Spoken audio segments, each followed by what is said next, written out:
Can you guys see it now? Yeah, we're good. We're good. Okay, so we're just gonna have to manage it this way. Assume this down, and we can go. All right, so let's talk a little bit about Admarp. There's a lot of people on this call that this is probably their first encounter with Admarp. If you're just joining, I'll go quickly back to the agenda for today. If time permits us, we would also talk about our plans for Admarp for the new year. If not, we'll just focus on what we have at the top there. So industry highlights, member wins, and 2022 predictions, while our other contributors today during the call. Please feel free at every point in time to raise your hand up if you want to drop a comment, if you want to add some contribution to anything that we're discussing. It's an open floor, it's a chat, it's not a webinar, it's not a conference. So let's go. Admarp. If you're not a member of Admarp and you're practicing digital marketing, you're missing out. If you're not part of the sub community, which is the DMM community, the most vibrant digital marketing WhatsApp group in Nigeria, you're missing out. I'll tell you how all of this evolved. Around 2017, someone on this call, Mr. Toby Adekunle, figured out he was having multiple chats with different people about digital marketing and he wanted to consolidate. So he went ahead and created a WhatsApp group. I have someone messing up with my screen here, Daniel. I don't know how you have the ability to do that, but please stop. So he went ahead and created this WhatsApp group and he called it Digital Marketing Meetup far back in 2017. In a week, we grew from 0 to 100 members, and in less than a month, it was almost maxed out, right? Bunch of people joined, people who are aspiring to become digital marketers, people who are already digital marketers, and even people who are looking to get out of being digital marketers, because I know a lot of people have migrated so far. It became so exciting, conversations led to the other, and we put together a conference, the first digital marketing conference in October 2017. We held it at the Zone Park, had several speakers, and over 400 people attended that event. Amazing. We thought it was a joke, but it was huge. And we decided to make it a regular thing. So the following year, we put together the second conference, and that was huge. We held it at the LCCI at Nuruddin, somewhere in Alausa. Over 1,000 people attended. We took the opportunity to move it from just a WhatsApp group to officially launch what we know today as Admarp. And it was well received. So we went ahead and registered Admarp with the CAC as an incorporated trust, so that we could start the journey towards being a professional organization for digital marketers. Please keep your mic on mute if you're not speaking. If you want to speak, feel free to raise your hands up. I would continuously check to see where sounds are coming from. Toby, I placed you on mute. If there's anybody else still there, I will do the same. So we went ahead, incorporated it, launched the Admarp website and the management, membership management system. Unfortunately, we couldn't hold the conference in December in 2019. There was some personal disasters that happened that vastly affected the ability to actually roll out that conference. So we put it on hold. We intended to do the conference in Q1 of 2020, then COVID hit, and we couldn't have a physical event. But we didn't sit back, we didn't chill. We went ahead and started doing some events even before COVID hit. We launched the Admarp Roundtable series. This was one of our high points for 2020, by the way. We would typically put out a very solid industry-changing topic and gather in a really nice space somewhere at Workstation to discuss this topic. We had two sessions, two editions. One was to reshape the way media planning happened, digital media planning happened, and the other one was to rethink the approach to influencer marketing in Nigeria. Those were two powerful sessions. Those who have been following saw the outputs. It came out with PDF books and everything, and it was amazing. When COVID struck, we didn't relent. We supported our members. We helped with looking for jobs for people that got kicked out of job. We helped fund, support some people with personal financing. And then through the COVID relief program, And then the biggest thing happened as far as I'm concerned. We held the first ever digital marketing technology virtual exhibition.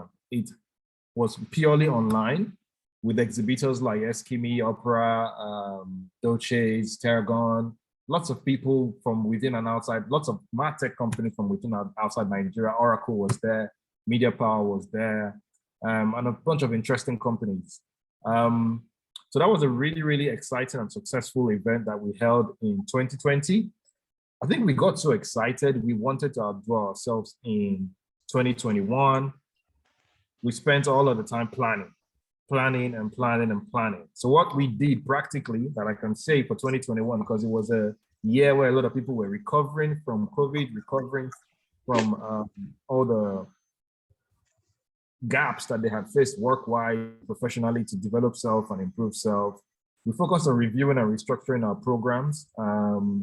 Then something interesting happened. Those who are in the digital marketing meetup group, the WhatsApp group, will remember this one. There was a purge because we had a lot of dormant numbers. There was a long queue of over 100 people trying to get into the community. And we carried out the purge. It was interesting to see over 80% of people return or request that they wanted to remain. And it just sort of showed the need for community and how we needed to evolve that community from a place that had restricted membership or restricted space to something bigger. And that's really the focus for next year. It's heavily built around community for Admarp. We held a series of masterclasses online, too many to mention, that have impacted people's careers, both personally, professionally. And it's been an amazing year, I must say. It's been an amazing year. Does anybody want to say something about Admarp so far? Maybe give some special testimonial or something at this point. If Admarp has touched your life, please speak up so that people can know what we're doing. I'm sure there are people here who are in that boat. Anybody? I'm gonna go. You can use the comment section, by the way. You can definitely use the comment section to share more gists so that we can keep it moving. That said, I want to go into the highlights of 2020. I'm not sure why this mark is still there, so just give me a second. Let me get out of it and come back in. No, that's good.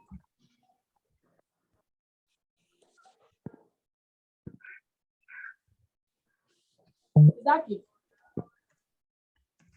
Can you guys still see my screen?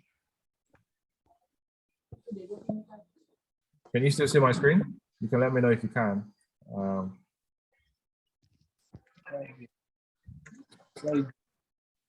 Yes, we can. I want to get rid of the...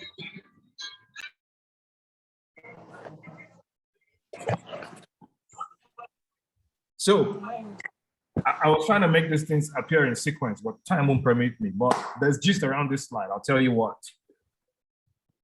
In June, everybody knows what happened in June, right? Our dearly beloved decided to ban Twitter.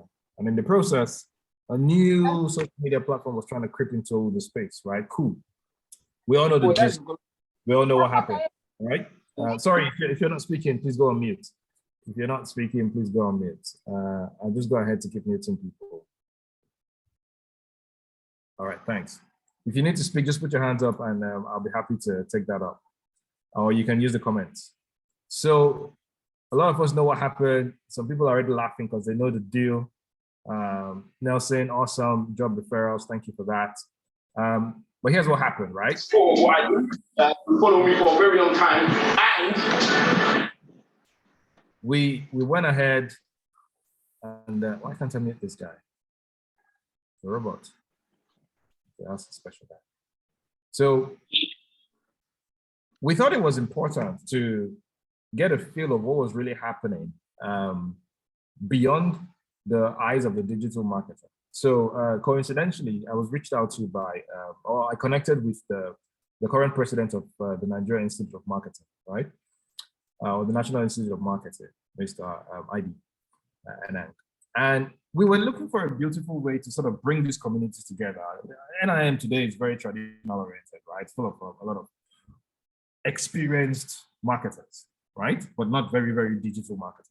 So we thought, myself and him aligned and said, how do we bring younger people into the association, into this professional association, and make it more modern, technology-driven, and savvy, right? How to make it more attractive. And Admarp has all those people, right? DMM has all those people. So how do we get ourselves very involved? It was really going well, guys. Like this session was beautiful. First pitch, dope. Everyone was sold. Until we came to this particular conversation around if we're going to be part of this thing, it has to affect us positively immediately, right? And the biggest pain everybody was feeling right now as a digital marketer was the Twitter blackout. And how can we sort of get the government to listen to our plight and how this is affecting people's jobs and businesses and stuff like that. To cut the long story short, that conversation exploded into something that even I, the moderator, could not control. For me, what I picked there was the passion behind the job that people do, because it took stuff really personal, right? I felt for Mr. ID, the president. It hit really hard. But what was interesting for me there was how people were ready to fight for something that they believed in. What comes out of that is digital marketing is not a typical profession. The people who are doing digital marketing, a lot of people on this call, I like to think that they do it for the fun of it and for the joy, even before the money. It's not really one of those professions where I say, quick money, I'm going to go do this. You see people doing it for love, for joy, for pleasure, and stuff like that. So they take it super personal. Anytime you're pretty much pissing on the profession itself. And that's why we always have these conversations around why do people even price the job anyhow? So you see somebody saying, I can offer this service for 50K, and it's really upsetting because you're thinking, you're ruining this stuff for us because this is our joy, right? And I'm sure a lot of people feel that way. So if you want to share your thoughts or experience around this particular subject and how the Twitter blackout has affected you, let me know, because for some people, they're comfortable, they're using VPNs and they're moving on. Me, I'm still uncomfortable because I don't like using VPNs because I forget about it and it messes up a lot of things on my computer and my phone. So I'm still suffering, right? In fact, my only way for posting on Twitter right now is through LinkedIn. I post and I share. I allow it share straight to Twitter. But then it's limiting the kind of conversations I have. But yeah, that was a very interesting point earlier this year when the blackout happened. And then there's a whole lot of things that have happened that I sort of put into different buckets. So the same government that you guys are screaming is anti-digital. Well, according to the news, they're doing a lot in driving digital education, right? You would see that NIDA invested in training 6,000 youths. If you follow that story, it's a very interesting story. The background gist is that NIDA says it doesn't want people to keep relying on the government to provide jobs. So people should go and learn content and digital marketing so that they can create jobs for themselves. I mean, that's beautiful, trust me, that's beautiful. It's just that we usually see these things, but we don't really, like, where are the 6,000 people? How is that manifesting? We're not really sure. But if you have inside gist on this particular project on the top left, let us know.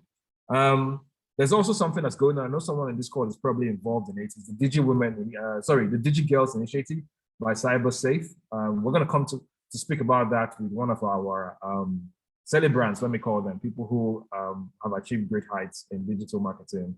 He will share more about the DigiGirls program, but it's something in partnership with the Commonwealth.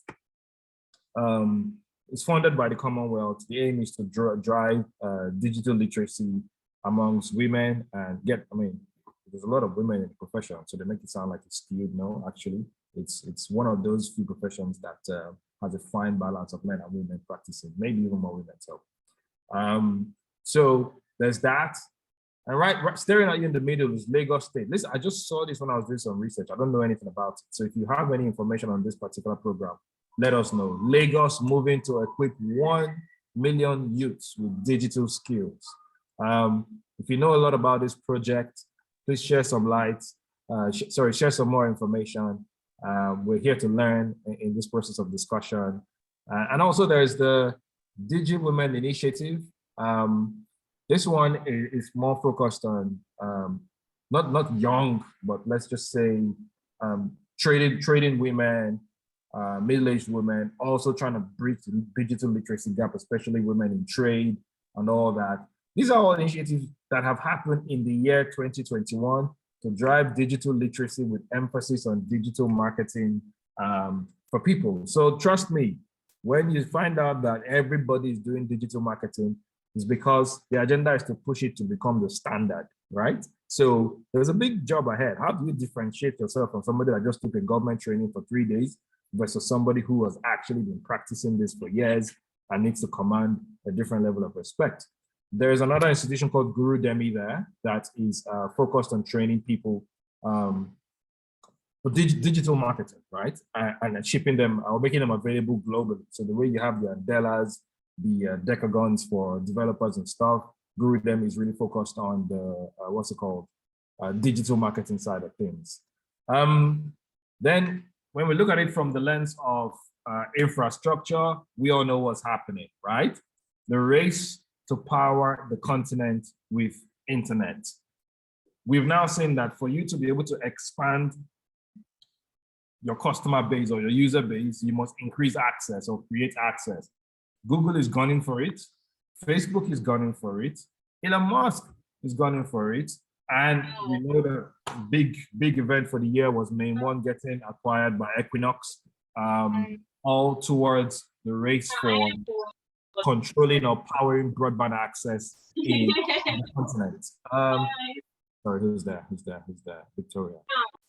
Okay, so these are like highlights from the year from an infrastructure perspective.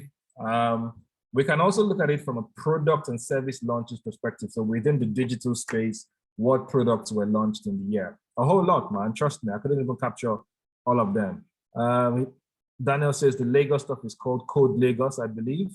Been around for 4 years, and they have centers in major parts of Lagos. Okay, that's awesome. So it's not entirely like focused on digital marketing itself, but I like to think that developers are engine blocks for digital marketing. So that's still great. Now, what's been happening in terms of new product launches, that products that are going to power digital marketing on the continent? Right in front of you, Opera, I used to be with Opera up until June this year. They've been a very enterprise-focused business. They decided to launch a small business-focused advertising platform to give millions of businesses access to the Opera inventory.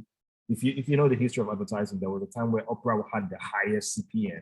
We used to pay like $5 or so for Opera CPM, right? Different people have had different experiences with the platform, but they've opened it up. You can now literally just sign up and create an account and run your own advertising on Opera inventory today. This covers Opera News and the Opera browsers with over almost 40 million users in Nigeria alone. We've also got a platform called Owlet. Has anybody ever used Owlet? Has anybody ever come across Owlet? The idea behind Owlet is still not very clear to me, but it's to help boost your social media marketing. So it consolidates and distributes your content for you or your campaigns for you across the various social media platforms through paid marketing. It takes away the job of paid social from you and helps you get the most effect. If there's anybody here that has experience with Owlet, let us know. Let's talk about it. And I'm happy to learn. Some local companies have tried to develop stuff. Influencer marketing seems to have been gaining a lot of attention from a tech perspective on the continent. Wowzy is a Kenyan company, but it's trying to make heavy inroads into Nigeria. So it's worthy of note. $3.2 million for a digital marketing company is not a joke. And that's going straight into the expansion plans. Wowzy is a platform that aggregates micro and nano influencers to drive influencer marketing for brands and small businesses. Placard is doing something similar to Wowzy. I didn't hear much about Placard. I heard when they were in development and trying to launch, but I haven't heard much about Placard since middle of the year or thereabout. But they're doing something similar to Wowzy, aggregating local micro and nano influencers and making it easy for brands and businesses to access them. Trust me, influencer marketing is definitely coming through in the predictions, moving away from the big ones, going into micro and nano. with a lot of subject matter expertise coming to bearing to light there.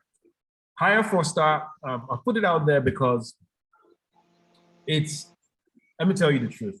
I'm sure like most people in this room have thought about building Hire Foster, but they never got around to do it because you're in the space, people call you to refer people to them for digital marketing roles, and you're thinking, I can just turn this to a business, right?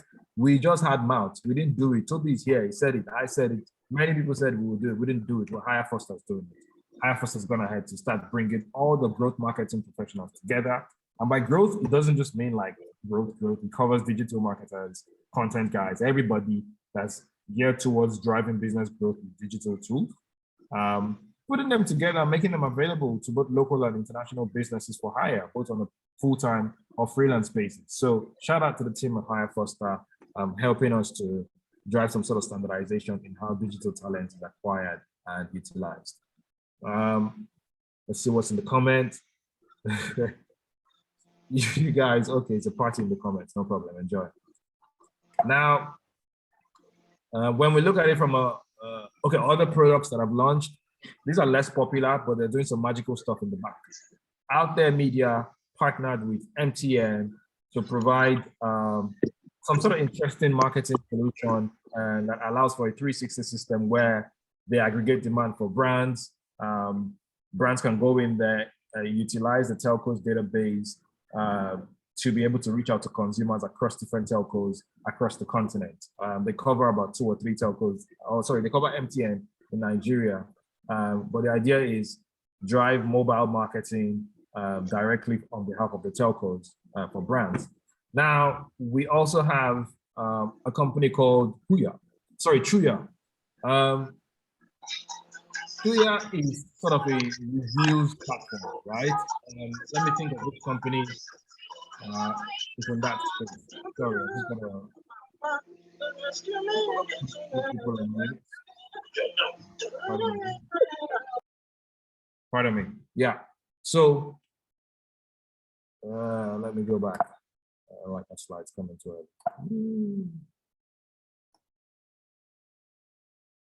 Okay, so yeah, that's Truya. Truya is, I'm thinking it's like Revu or some of all these platforms. They're review platforms, right? So it's a word of mouth based platform that allows people to come onto that site. You list your products, you share your link so that people can come there to review your brand or review your products, and people come there to discover brands. We're lacking that in Nigeria. I know there have been a few attempts, but we are lacking that. There's nothing as powerful as customer feedback and reviews when you're doing your research to make a product purchase. So I think Truya is going to be a big one to look out for next year. MTN, not just MTN, but .go partnered with MTN, Airtel, and I think 9 Mobile as well to launch RCS for business messaging. RCS means Rich Communication Service. It means taking standard SMS and creating a rich experience out of that. So this is like MMS back in the days. It allows you to send videos, files like PDFs and stuff like that, rich content via SMS and for two-way conversation between businesses and consumers as well. This is the definition of what I call a comeback. RCS is going to enable SMS to come back on steroids, right? So it's something we should definitely look out for. .go is powering that. Other platforms, other messaging or CPaaS companies are coming in with different solutions built around RCS or even built around WhatsApp or conversational marketing in general. So .go got acquired by Gopshop in order to expand, because Gopshop is one of the biggest conversational marketing platforms in the world. It's an Indian company. So we're definitely going to see more come out from there. VP Chat is a platform that's built by an indigenous technology company called Techinova. What they've done is to see how they can aggregate conversations from different platforms, so different messaging platforms, so WhatsApp, Facebook Messenger, Instagram, Telegram, and all that. Consolidate it into one single platform so you can have seamless conversations with your customers and also do some marketing from within that platform as well. I think Technova is onto something with VP Chat. Terragon, allow me to blow that one. Known customer data platform, moving or expanding its coverage from enterprise to small and medium businesses. to allow for self-serve, easy access to two things: a multi-channel marketing platform that has online, offline marketing, giving people access to over 100 million Nigerian profiles that can be activated through multiple channels, as well as the CDP functionality to enrich your existing customer base so you can understand customer better and give them more personalized marketing experiences. Now, some notable people movements that I captured during the year, these three stood out for me. I'm sure some of you may have other ones, but these are telco people. And I call them out very well because in the world of digital marketing, the telco guys have more visibility than a lot of us. That's the truth. If you're digital marketing within telco, you're at an advantage because you can literally define the next phase and the next phase for marketing, unless you just keep your head in outbound. But if you look inward to see the data you're sitting on within telco, no digital marketer should come near you as far as marketing is concerned, especially when it comes to retention and growth-based marketing, right? So everyone knows Adia from way back in Etisalat, and she went through Migo and a few other companies before joining Thrive Greek when they were in trouble, and she's now the CMO at MTN. And you can already see the digital marketer in her doing some magical stuff. If we know about MTN's Give Back program, I can't remember what it's called now. It's usually a physical affair. Adia stepped in and it was purely digital this year. That's just to show what's going to come from that company. Under Adia as marketer, there's going to be a lot of technology-driven stuff. She speaks and eats tech.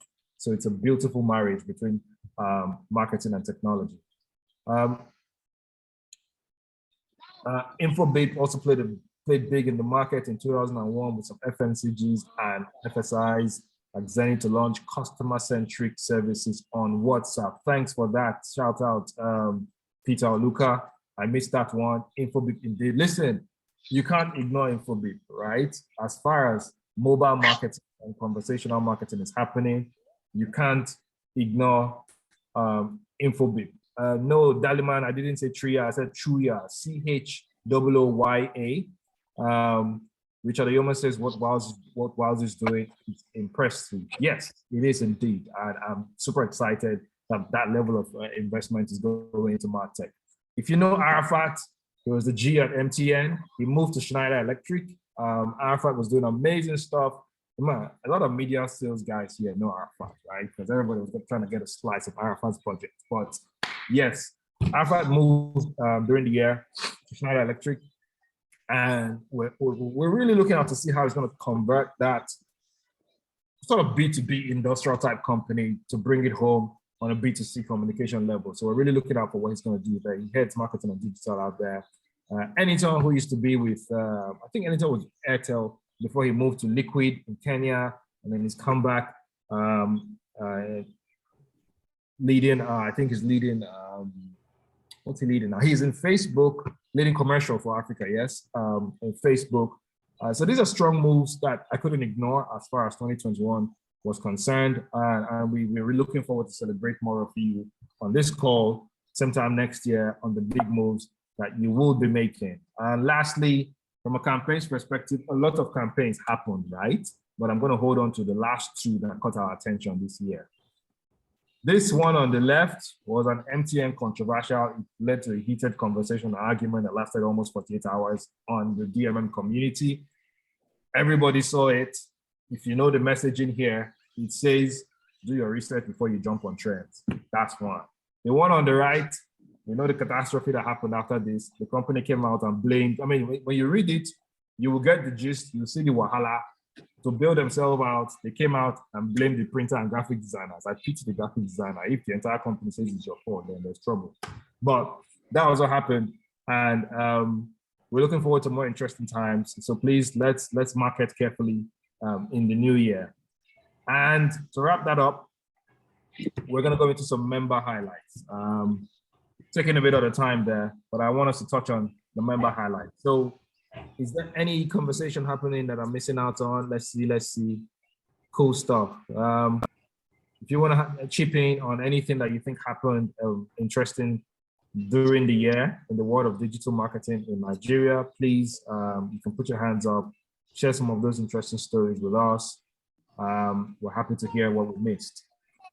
Also, individual members of the Admarp community did some great stuff. And I'm just going to breeze through it very fast, very, very fast. I'm going to start with Mr. Temitope Orilua.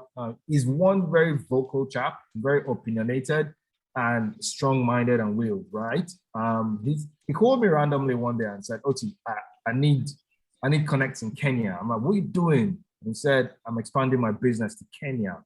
Now, this is somebody that you would just pass up as a digital marketer, but no, he's building a solid business. Eagle Predict, he's trying to make it the biggest prediction company on the continent, and he's doing it one country at a time. So shout out to Temitope. We wish you great heights in the new year. I see the idea is to expand the business so that you can start scaling your advertising program from brands in East Africa. It's a subscription-based business, so the revenue model is clear. Well done to you. Shout out to Temitayo Ige, our sister. We call her Mama T. She's out there in Kenya doing amazing stuff for beer across the country. Is Temitayo on the call? Shout out to you. Let us see you if you're here. She's been very busy. Studying. Sorry. Okay, I think some people just joined. I'm just gonna try and mute as many people as possible. Cool stuff. So Temitayo has been doing stuff. INSEAD, if you know INSEAD, then you know that she wasn't sleeping for a while, right? It's one of the top business schools in the world, and she completed her digital marketing strategy program at INSEAD. Well done, Temitayo. If you've been following Nivea, you would have seen the amazing stuff they did with the Nivea Cocoa, Nourishing Cocoa campaign. It was a chatbot-based campaign. I don't know if Temitayo is on the call here to shed some more light on it. Are you here, Mama T? Hi, Oti. Yes, I am here. Awesome. 1 minute. Tell us about that campaign real quick. Okay. Hi, everyone. As a brand, Nivea, or as a company, our key goal is one-to-one communication, personalized communication. And so we always look out for platforms that help us achieve that. And so in the execution of this campaign, we worked with Infobip. We worked with Infobip to create a bot where people send in their pictures, they get a customized image which they can share on social media. And then we took those images, and then we took those images and we displayed them on a few digital out-of-home boards. Obviously, that's just one arm of the campaign that was used to drive engagement and also drive home the key message of the campaign, which was wear your skin with pride. But there are other things that happened in the campaign. I will just literally just mention that part. But like Oti had said, Infobip is one to watch out for. They really have great personalized communication solutions, which we also took advantage of for this campaign. Awesome. Thanks a lot for that, Temitayo. I mean, it was amazing, the multi-channel approach from social media, moving people into one-to-one chats where they gave some info about themselves and they recommended your skin tone, and people had to share their images for that, and they took that immediately with consent and used that to create billboard out-of-home communications. It doesn't get nicer than that, right? You cut across social, chat, out-of-home. Dope. Well done. We saw the results in the award. Congratulations to you on the Marketing Strategy of Kenya Award that you won on behalf of Nivea. And good job for being on the panel as well, on the jury as well. Choma says, shed more light on the MTN and Wakana campaign. The MTN campaign is simple. They took a keyword from a whole song that was not very appropriate. They said, you want to bam bam and chill with the big boys, dial this code. It almost implied as though MTN was saying, if you put it back in the context of the song, which says, oh, you want to join calls, now dial this code. That was what's wrong with that communication, right? Taken out of context, it's safe. When you put it back into context, it was very unsafe. Yeah, I said the message you or the or we receive Sorry, 1 second. See that okay, has a lot of fans on this call. Then the Wakana one promoted a package around not just getting transportation, but we're going to give you escort. So they sort of commercialized the police force, which was something that the police frowned upon, called them to order. I think some arrests were probably going to be made, and they had to put out an apology about it. And they went ahead and gave a very interesting excuse, like I explained. They blamed the printers and the designers for that error. So I hope that's captured that. Recommend some campaigns that did well. Unfortunately, we didn't curate campaigns. I don't have any excuse or any reason for that. I was trying to do that, but there was just so much. And I thought, you know what, let me just keep this to two of the ones that drove big conversations. But there are indeed a lot of campaigns that we can look out for and celebrate. Stick to our channels and we'll be sharing those over the coming days. Moving very swiftly, because we have a lot of predictions to go through today. Samuel Odoye. Samuel, shout out to you on the new job at Decagon.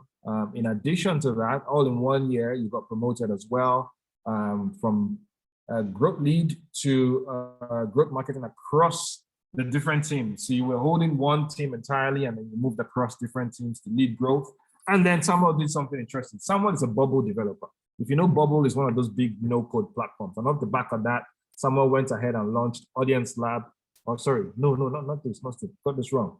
Samuel went ahead and launched a growth marketing agency of his own called Audience Lab. Shout out to you, Samuel. Wish you big achievements in the new year and well done. Is Samuel on this call? Samuel on this call? Yeah, I'm here. Thank you, boss. Awesome. Samuel, 30 seconds. Tell us about Audience Lab.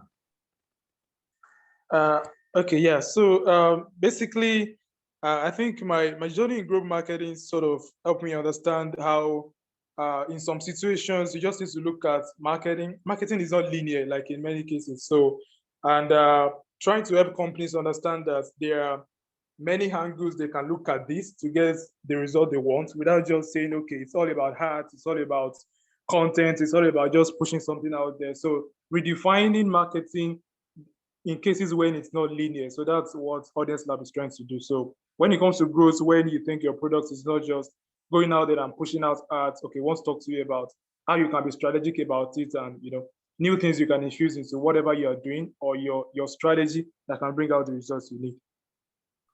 Thank you so much, Samuel. Growth is the key word for marketers next year. If you're not talking growth, you're probably going to lose your job. So talk to Samuel, check out Audience Lab and see how you can either patronize the service or get some insights or support from them. Moving on, we've got Olarinwaju Adeyemi. He's been doing great stuff generally, and he doesn't hold his mouth back. He will tell you how it is. So Olarinwaju picked up a new gig this year. Congrats to you with being a growth partner for Gebeya. And then, I don't know if I've said that right. Is it Gebeya or Gebeya? Are you on this call? Do you want to tell us a little bit about Gebeya? It's also something in the Andela Decagon type situation. Are you here, Olarinwaju? Yeah, I am. Good. Tell us about Gebeya as well as Okay, so Gebeya, the way you called it, yeah, it's right. Unless you want to call it the way the Ethiopian people call it. It basically means marketplace. And like Okay. you said, sorry, someone else is talking. So it's a talent marketplace, basically, where you can find software developers, digital marketers, product managers. So whether for remote working or full-time staff, basically. So whichever way you want it. You can even work with an agency. So you want to develop a product, like from an idea to MVP or from MVP to like proper products that you want to launch. So you can work with individuals or work with an entire team. So we get to know what do you need to build, what tech stack do you need, what are the skills and technologies that you need to build it. Then we get to recommend. And if you are the type that already have your JD and everything intact, we just help you search for talents that match what you want to do. We bring both of you together, you do your interviews without us and everything. And when you guys agree, they come back to us. Oh, okay, I want this guy. This is how much he's taking. Then we'll put our own management fee on it, and everybody will be fine. Cool stuff. Quick one. What's DigiGirl saying? I must say. Alara, are you there? Yes, I am. I thought somebody was. No. Go ahead. Tell us about DigiGirls. I'd like to know more about it. Oh, okay. So it's a training program. It is not the regular youth empowerment program. This one is kind of deep in the sense that they take certain courses. I think there are like 6 different areas. So there's graphics design, there's digital marketing, and 4 other areas where they want to train people. And they're looking at about 2,000 women, both those who went to university and those that did not go to university. So it's basically giving them skills for the future, soft skills, digital marketing, graphics design, and all of that stuff. So that's basically what it is. Awesome. That's very helpful. Thank you very much. Breezing through very quickly, we've got Jude. Jude's done amazing stuff. He's joined Bettyfly and he's growing his CV writing business thanks to support and patronage from the guys at Admarp. We also have Toby. Toby's with NEPA. I don't like calling it Federal Electric, but they've done something really interesting there, right? They've taken all the data they have and they've built what I'll call a very solid address verification system to help people hasten the KYC process, because obviously to be their customer, they need to have your residential data in their database. So Toby, shout out to you on that achievement. Mobola, thank you so much. You've been doing great stuff in the community. You've just joined Hire Foster. Hire Foster are the guys who are aggregating marketers across the continent and making them available globally. And in terms of giving back, she's been supporting young professionals. We also have Olumiwa Awojide. Muyiwa runs a very interesting agency, Sodas and Popcorn. It's not your typical agency. They're focused on entertainment, movies, and stuff like that. Great feats, partnered with Annecy Festival and Hollywood Week Paris. And he's launched, I wish he was here to tell us about this part. He's launched a cryptocurrency as well as a financial trading platform. Muyiwa, are you on the call? You want to shed a quick light on these 2 products that you've launched? No, we missed Miwa. Okay, cool stuff. Now, we also have Temisan Ojabo. Temisan's story is very brilliant. Let me spill it out. This was a worried girl that was trying to find a path in digital. She came to Lagos, land of plenty and wonders, and her eyes have opened. She's now rising to the top, from getting the job in tech sales, being a senior BRD, and now, sorry, that should be BDR, Business Development Representative, and now she's the head of outbound sales, where she's working great stuff. Temisan, and then Toby is the one I was referring to, a bubble developer. After working with Golcoda, he's gone ahead to develop a platform called Job Hunch. The Job Hunch is like Glassdoor, where people can anonymously review their company, and you can also get there to learn about the companies you want to join before you join. Thank you for that. Whereas me, I did a few interesting things in the year. I left Opera, I joined the Tarragon, started as VP Product Marketing, moved into the SVP Product, launched a product, which is the self-serve marketing platform for small and medium businesses called Tarragon Prime. A lot of you must have seen and used it. I did some academics as well. I got my level 6 CIM and also completed the Product Marketing Alliance certification course. And I launched a little co-working space where I'm working from right now. If you can see what's behind me.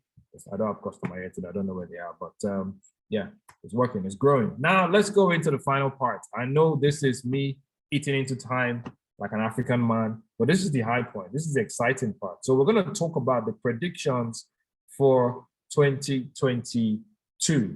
And I have several people on this call who are going to talk us through their predictions, why they think these things will come to pass. Some of them are already happening. And the idea is that these things are either going to increasingly become important in the new year, or some new stuff are going to creep up the radar and take center stage in the new year. You guys ready? Everybody ready? Okay. Are people fighting in my comment section? Wonderful. Let's go. All right. How we doing? Let's go into the predictions. The first speaker, IZ. Hey, IZ, are you here?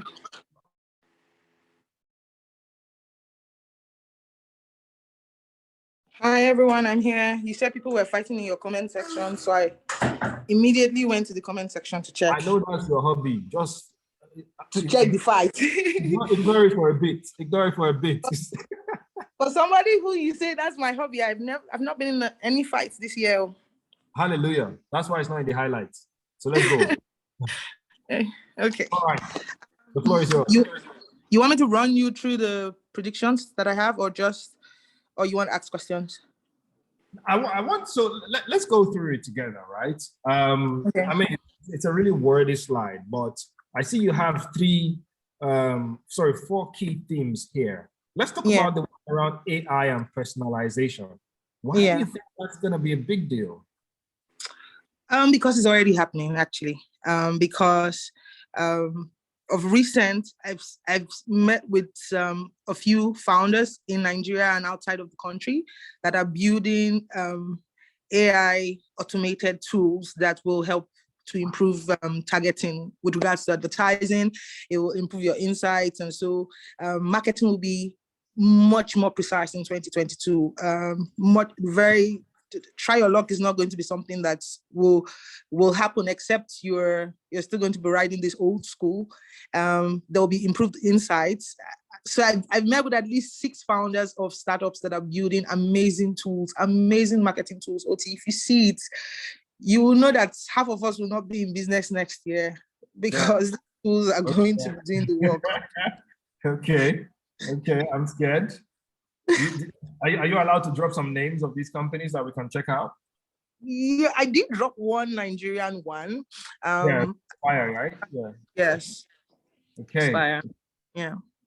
So their technology will aid in helping brands understand their target audience. I think it's pretty decent. I think it's amazing what they have accomplished now, and I can only see where they will go into. I think that the only reason they don't have as much customers as they should have is because a lot of people don't quite understand their tool. So what they need to do now is a lot of user education. But once people have an understanding of what they can accomplish with a tool like Spire, it will be mad. I think that's also a company to invest in right now. Okay, that sounds interesting. I'm definitely going to check out these. The thing with AI is that for a while it was just a buzzword. Everybody that wanted to try to differentiate their platform would say we're AI driven, we have artificial intelligence, and exactly. Well, now people are actually building the tools. People are actually building. Yeah. It will be good to see it actually work and drive the results that. I mean, even the timing, OT, even the best time to reach. For example, if you were a target audience, the best time to reach you on social media where you are most likely to click. Before there were what they call it? It used to be what's the word? I can't find English now, but it used to be speculated. People would say, oh, the best times to reach should be at Monday, Wednesdays, and Fridays at about 8 to 9. Now it's a lot more precise. It says reach OT 8 a.m. on Monday, he's most likely to click because 90% of the messages he receives at 8 a.m. on Monday, he's clicked it. Like it's a lot more precise. I've seen those tools and I'm amazed at the possibilities that we can get coming in 2022. That's exciting. That's super exciting, which leads us to the main point, man. If you're going to start going on AI on me, where does that leave my privacy, right? So privacy indeed is already a concern. It would increasingly be a concern. I used to argue that it's not an African man's problem, it's not a Nigerian man's problem. We started seeing WhatsApp messages flying around, delete Facebook. Exactly. Yeah. So what do you think is going to be the big difference between this year and next year as far as privacy? I feel like Android is going to go Apple way because they need to ensure that their users are a lot more comfortable with their privacy concerns. And so it's how to navigate these security conscious issues and how to ensure that our advertising is reaching our target audience because of all of this privacy like what Apple is doing with their platform. I think that's something that marketers should in advance prepare for. Awesome. Yeah. Awesome. And then we look at the concept around algorithms. For anyone who doesn't understand, algorithms come in when there's too much to consume and they need to understand how to give you what's most relevant to you, right? So tell us, what's going to be different as far as algorithms are concerned? We know it from a search and social perspective. Are there other places? Yeah, so right now, some platforms are using algorithms, but platforms that are not using algorithms will now be using algorithms. For example, news platforms typically is same feed for everybody. What OT sees on his news platform is typically what I will see on my news platform, especially with news channels or news blogs or news websites. But sites like CNN, they're going to be very algorithm based, or other news platforms. They will give you news like you would prefer to read them. Typically news that you would go for or you would click on, as opposed to every news on the platform. So sites that are not already using algorithms will become algorithm based. There will be a lot of algorithm shifts on social media platforms, because even with the platforms that are already using algorithms like Twitter or Instagram or any other social media platform, it's going to evolve. Yes. Yeah. And so in order to stay relevant, marketers must ensure that the brands that they're marketing for must constantly evolve around these algorithms at different points in time. Amazing stuff. In fact, if anyone here follows or is subscribed to The Hustle, that's one email newsletter that is algorithm based. You can literally decide the content of your emails by just making a few selections. And then the way you interact with The Hustle, it sort of determines what to continue to send to you. So I totally agree with that one. And I think it's going to get bigger. It excites me because I'm also conceptualizing a product that is algorithm based and it ties back into AI. So that is dope. Awesome. Looking forward to it. What you said here is too true. With all this evolution happening with tech in the world of marketing, it means that there has to be some type of reskilling that needs to happen, because different types of personnel will be needed. Because if you look at it now, they don't have anybody who understands algorithms and understands navigate these algorithms, but there are courses around that. There are people who can take those courses to skill up and become experts on this in those fields. So makes sense. So if you're a social media manager right now and you don't get how algorithms work, I pity you. If you're an SEO guy, that should have been bread and butter already. But if you're generally going into the world of content and advertising, you need to understand the role algorithms will play and how they work. Thank you so much, Isaac. This has been very, very powerful. I'll summarize your themes into the powerful role of AI and personalization, privacy, algorithms, and the need to reskill for the future. Thank you very much, Isaac. Thank you for having me. Thank you, guys. Bye. Good stuff. So we're going to go into the next one. This is coming from, drum roll, Temitayo. Temitayo, are you still on the call? Yes, I am here. Amazing stuff. Let's go through your key points here. The one around precision marketing. Tell us about that. What's happening next year? Why do you have this hunch that it's gonna suddenly be center stage? I mean, just like Isaac has just said about AI and how we'll be seeing a lot of more precise marketing. This is also something, I mean, happening internally in our organization, and upscaling, staff, brand managers, leadership team on precision marketing. A lot more companies will start to demand performance marketing. We've been talking about efficiency in marketing for a number of years. Now it's going to be a demand. And just like we talked about how people need to upskill themselves, people who are versed in precision marketing, knowing how it works, a combination of first-party data, third-party data, what platforms to use. If you are not yet, thinking about it or looking into it, I think it's something that we should all get familiar with.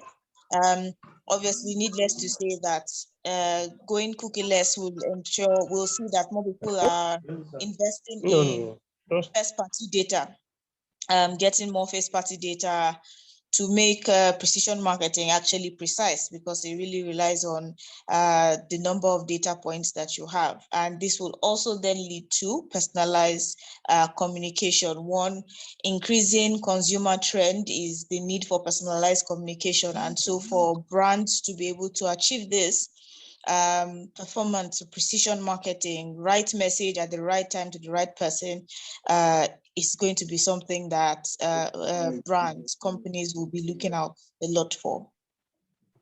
Awesome. I think that's a very, very strong point around, especially around driving your marketing to be more precise with data, and by data, predominantly first-party data, knowing your consumer better.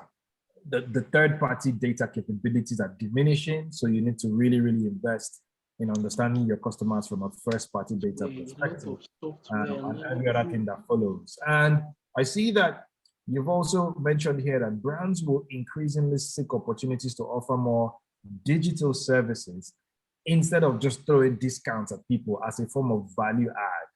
Tell us more about that. I mean, there's always going to be a bid war. There's only so much that brands can do. I mean, for example, here in Kenya, there's a particular body lotion brand who it's low entry, started this bidding war, and then everybody else in the market had to keep up. Everybody started doing really heavy discounts to get off the shelf, but it really is not sustainable. And so what businesses or brands will be looking into is, okay, what else can I offer my consumer that is a value, that will be a value add, aside from just throwing them discounts. So for example, Nivea has this app called the Skin Guide app, where you take pictures every day to track your skincare journey, your skincare process. It recommends things to you, products to you. It recommends things to do, maybe drink more water because your skin is dry, all of that stuff. And those are the extra digital services that businesses will be looking to will be doing to just enhance themselves, because at the baseline, almost every product competing against each other offer very, very similar services. There's just very little difference. And so where brands will win the hearts of consumers is, what else am I offering to my consumer to keep them in my community, to keep them as my own, to speak more about me. And it's not really just going to be about the discount because everybody will offer discounts. It's no longer a one-up. Awesome. I've always said this thing. Physical products will need to complement themselves with digital offerings that increase the value that they offer to consumers. The last one around influencer partnerships. So Kenya, I believe, is leading the trail as far as influencer marketing is concerned on the continent. True or false? It depends on what the lead is. Yeah. Striding across the money going. That's where the investment is going to. So, well, I mean, obviously you have platforms like Wowzy that are doing fantastic work, covering a couple of markets in East Africa and expanding into Ghana, South Africa, and Nigeria, which has made influencer marketing a bit more bearable because they work with scale. If you want to have 2,000 people on your campaign, it's very easy to do that with a platform like Wowzy. But then when you come to specialist industries like skincare, and you're not going generic or general, then you still have to sort of do things a bit of the manual way, because Wowzy is still a growing platform to get you those specific things that you need. But working across 6 different markets, Nigeria, Ghana, Kenya, Mauritius, Angola, and Ivory Coast, there's a bit of nuances here and there. I wouldn't necessarily say Kenya is at the top. They are quite, in terms of thinking, when it comes to conversions, I have worked with influencers who will tell you, pay me 50,000 Naira, for example, and then for every conversion I give you above 100, for example, you give me an extra 1,000 Naira, right? Yeah. Conversion driven. I haven't worked with an influencer in Nigeria who is willing to do that, right? But then when it comes to creativity, content creation, all of that, then you give it to Nigeria and Mauritius. Yeah. So it depends on what you're looking at it, the angle you're looking at it from. Different markets excel in different things. However, I think that a number of businesses, in as much as we say influencers are no longer believable, I don't really agree to that. I think that by the time businesses gear their conversations more towards conversions, influencers will have to do whatever they need to do to get people to believe and get people to convert. I've worked with influencers where we use Jumia codes with them, and in the snap of a finger, that code is out. We need to refresh. We need to get more codes. Yeah. Those are people who really have the influence. And because that has worked over time with us, we would continue to push that bound. And I think there are other businesses that will also continue to push that bound. Tracking link, code, something to sort of measure conversions, and not just, yes, they will do reach, awareness, engagement, but the conversations will move more towards conversions, especially when it's a long-term relationship. I like that.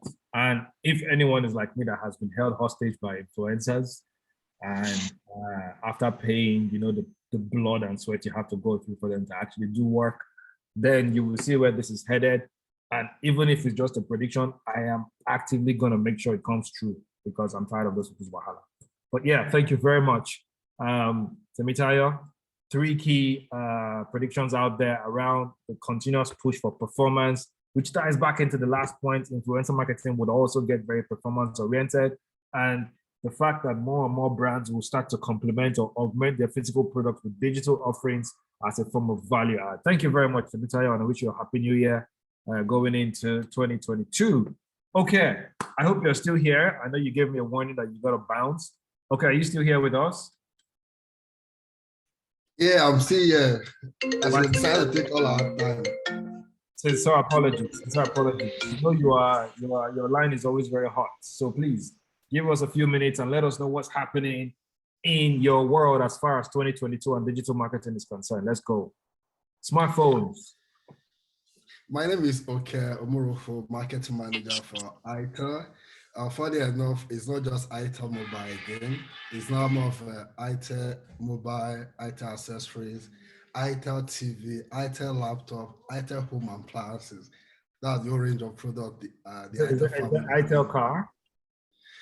Maybe in the next 2 years. ITEL is doing everything at the moment. Nice one. For the mobile industry generally, there'll be a lot of smartphone market growth in 2022. These are across Nigeria and other emerging markets. For the last 1-2 years, because of the whole COVID-19 issue, most people decline in buying phones per se. They were putting more money or more funds into immediate gains like food, entertainment. Okay. The phones to go more into smartphones. So most people have not upgraded their phone for a while now, maybe a year or two. So now this 2022 be a time for maybe upgrade from 2019, 2024 to 2022 phones. So there'll be a lot of increase in smartphone penetration, down even up to the T3 communities who are majorly in between the feature phone and the smartphones. There also offline marketing will increase, will come back, before marketing, road shows, activation, campus campaign, but with your government rules on COVID-19, having to do special registration, having to do a lot of social gathering and stuff. 2022, these rules will be readily relaxed. And when relaxed means more brands will be much more comfortable doing a social event that will bring a lot of people together. And let's not forget, for most brands, especially those in the FMCG and the telecom, offline population is a major KPI for us. So once there is no more government issues with gathering, more brands will go back to a default mode of having their offline activities. Then kit makers will continue to be a major source. I can't see my slide though. Sorry. Apologies. I was trying to put out this WhatsApp thing that's disturbing. Just a quick second. Let me come back there. Where's it?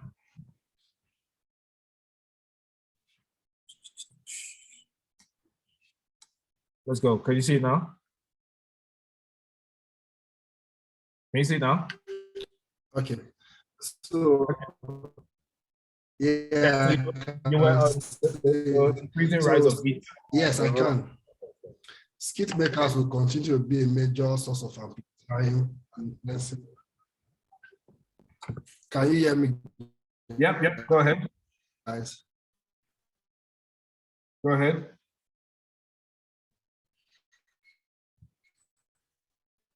I think we're losing you. Can anybody hear me just so I'm not the one? So I was speaking about across the influencer and amplifier platforms. Skit will continue to grow in 2022. I think it's. Can you get me, Oti? Yes, go ahead. Okay, so skit makers, like I said, will continue to be the major source of amplifiers and influencing for brands across all industries. Mobile videos continue to play a major role for promoting new products. So unlike the influencers that deal majorly on maybe text and picture, the skit makers, they have the power of organic content, fresh content. So they're able to, for each particular product, they're able to bring in a different skit that sell that product. So they'll keep selling product, they will keep being the major drivers. And even though their costs are becoming very expensive, they will still keep racking in the stuff. For on the average, most kit makers they now charge between 3 million to 4 million per video, which we thought would chase away most of the brands. But when brands see the conversion, especially with awareness and impression, they just, okay, let's just continue. And again, most of them now do cross-platform posting. So you see a skit on Instagram is going very large on Facebook and also doing very well on YouTube. I think this old driver contribute to making the a much more desirable source of influencing than just a regular Twitter influencer that use more picture and text. Then radio will continue to dominate when it comes to the ad spend. Digital took a rise last year and 2 years ago with the old COVID. Most people couldn't really do some other form of art, so they put the money down digital on radio or TV. But with the whole situation becoming clear, radio is taking back its rightful space. Let's not forget radio covers from T2, T1 to T5 community. So whether you are the innermost part of Katsina or the super affluent part of Abuja or Lagos, radio will continue to drive and digital will also gain a lot of space, but there'll be reduced spending on digital. Let me take my brand for example. We did a 4 online launch event, but 2022 will be moving back to offline. And by moving back to offline, you already reduce the money you put on digital to push your launch. So those are the 4 key predictions I'm predicting for 2022 across the digital marketing space, with special focus on the smartphone industry. Okay, you left us with a blow, your last prediction, that digital spend is going, in fact, you particularly are going to reduce our digital spend, right? I'm not the only one. When you speak to most brand managers, they tell you the same thing that, guy, Facebook got to chop our money. It's time to take some of this spend back to our channels, yeah.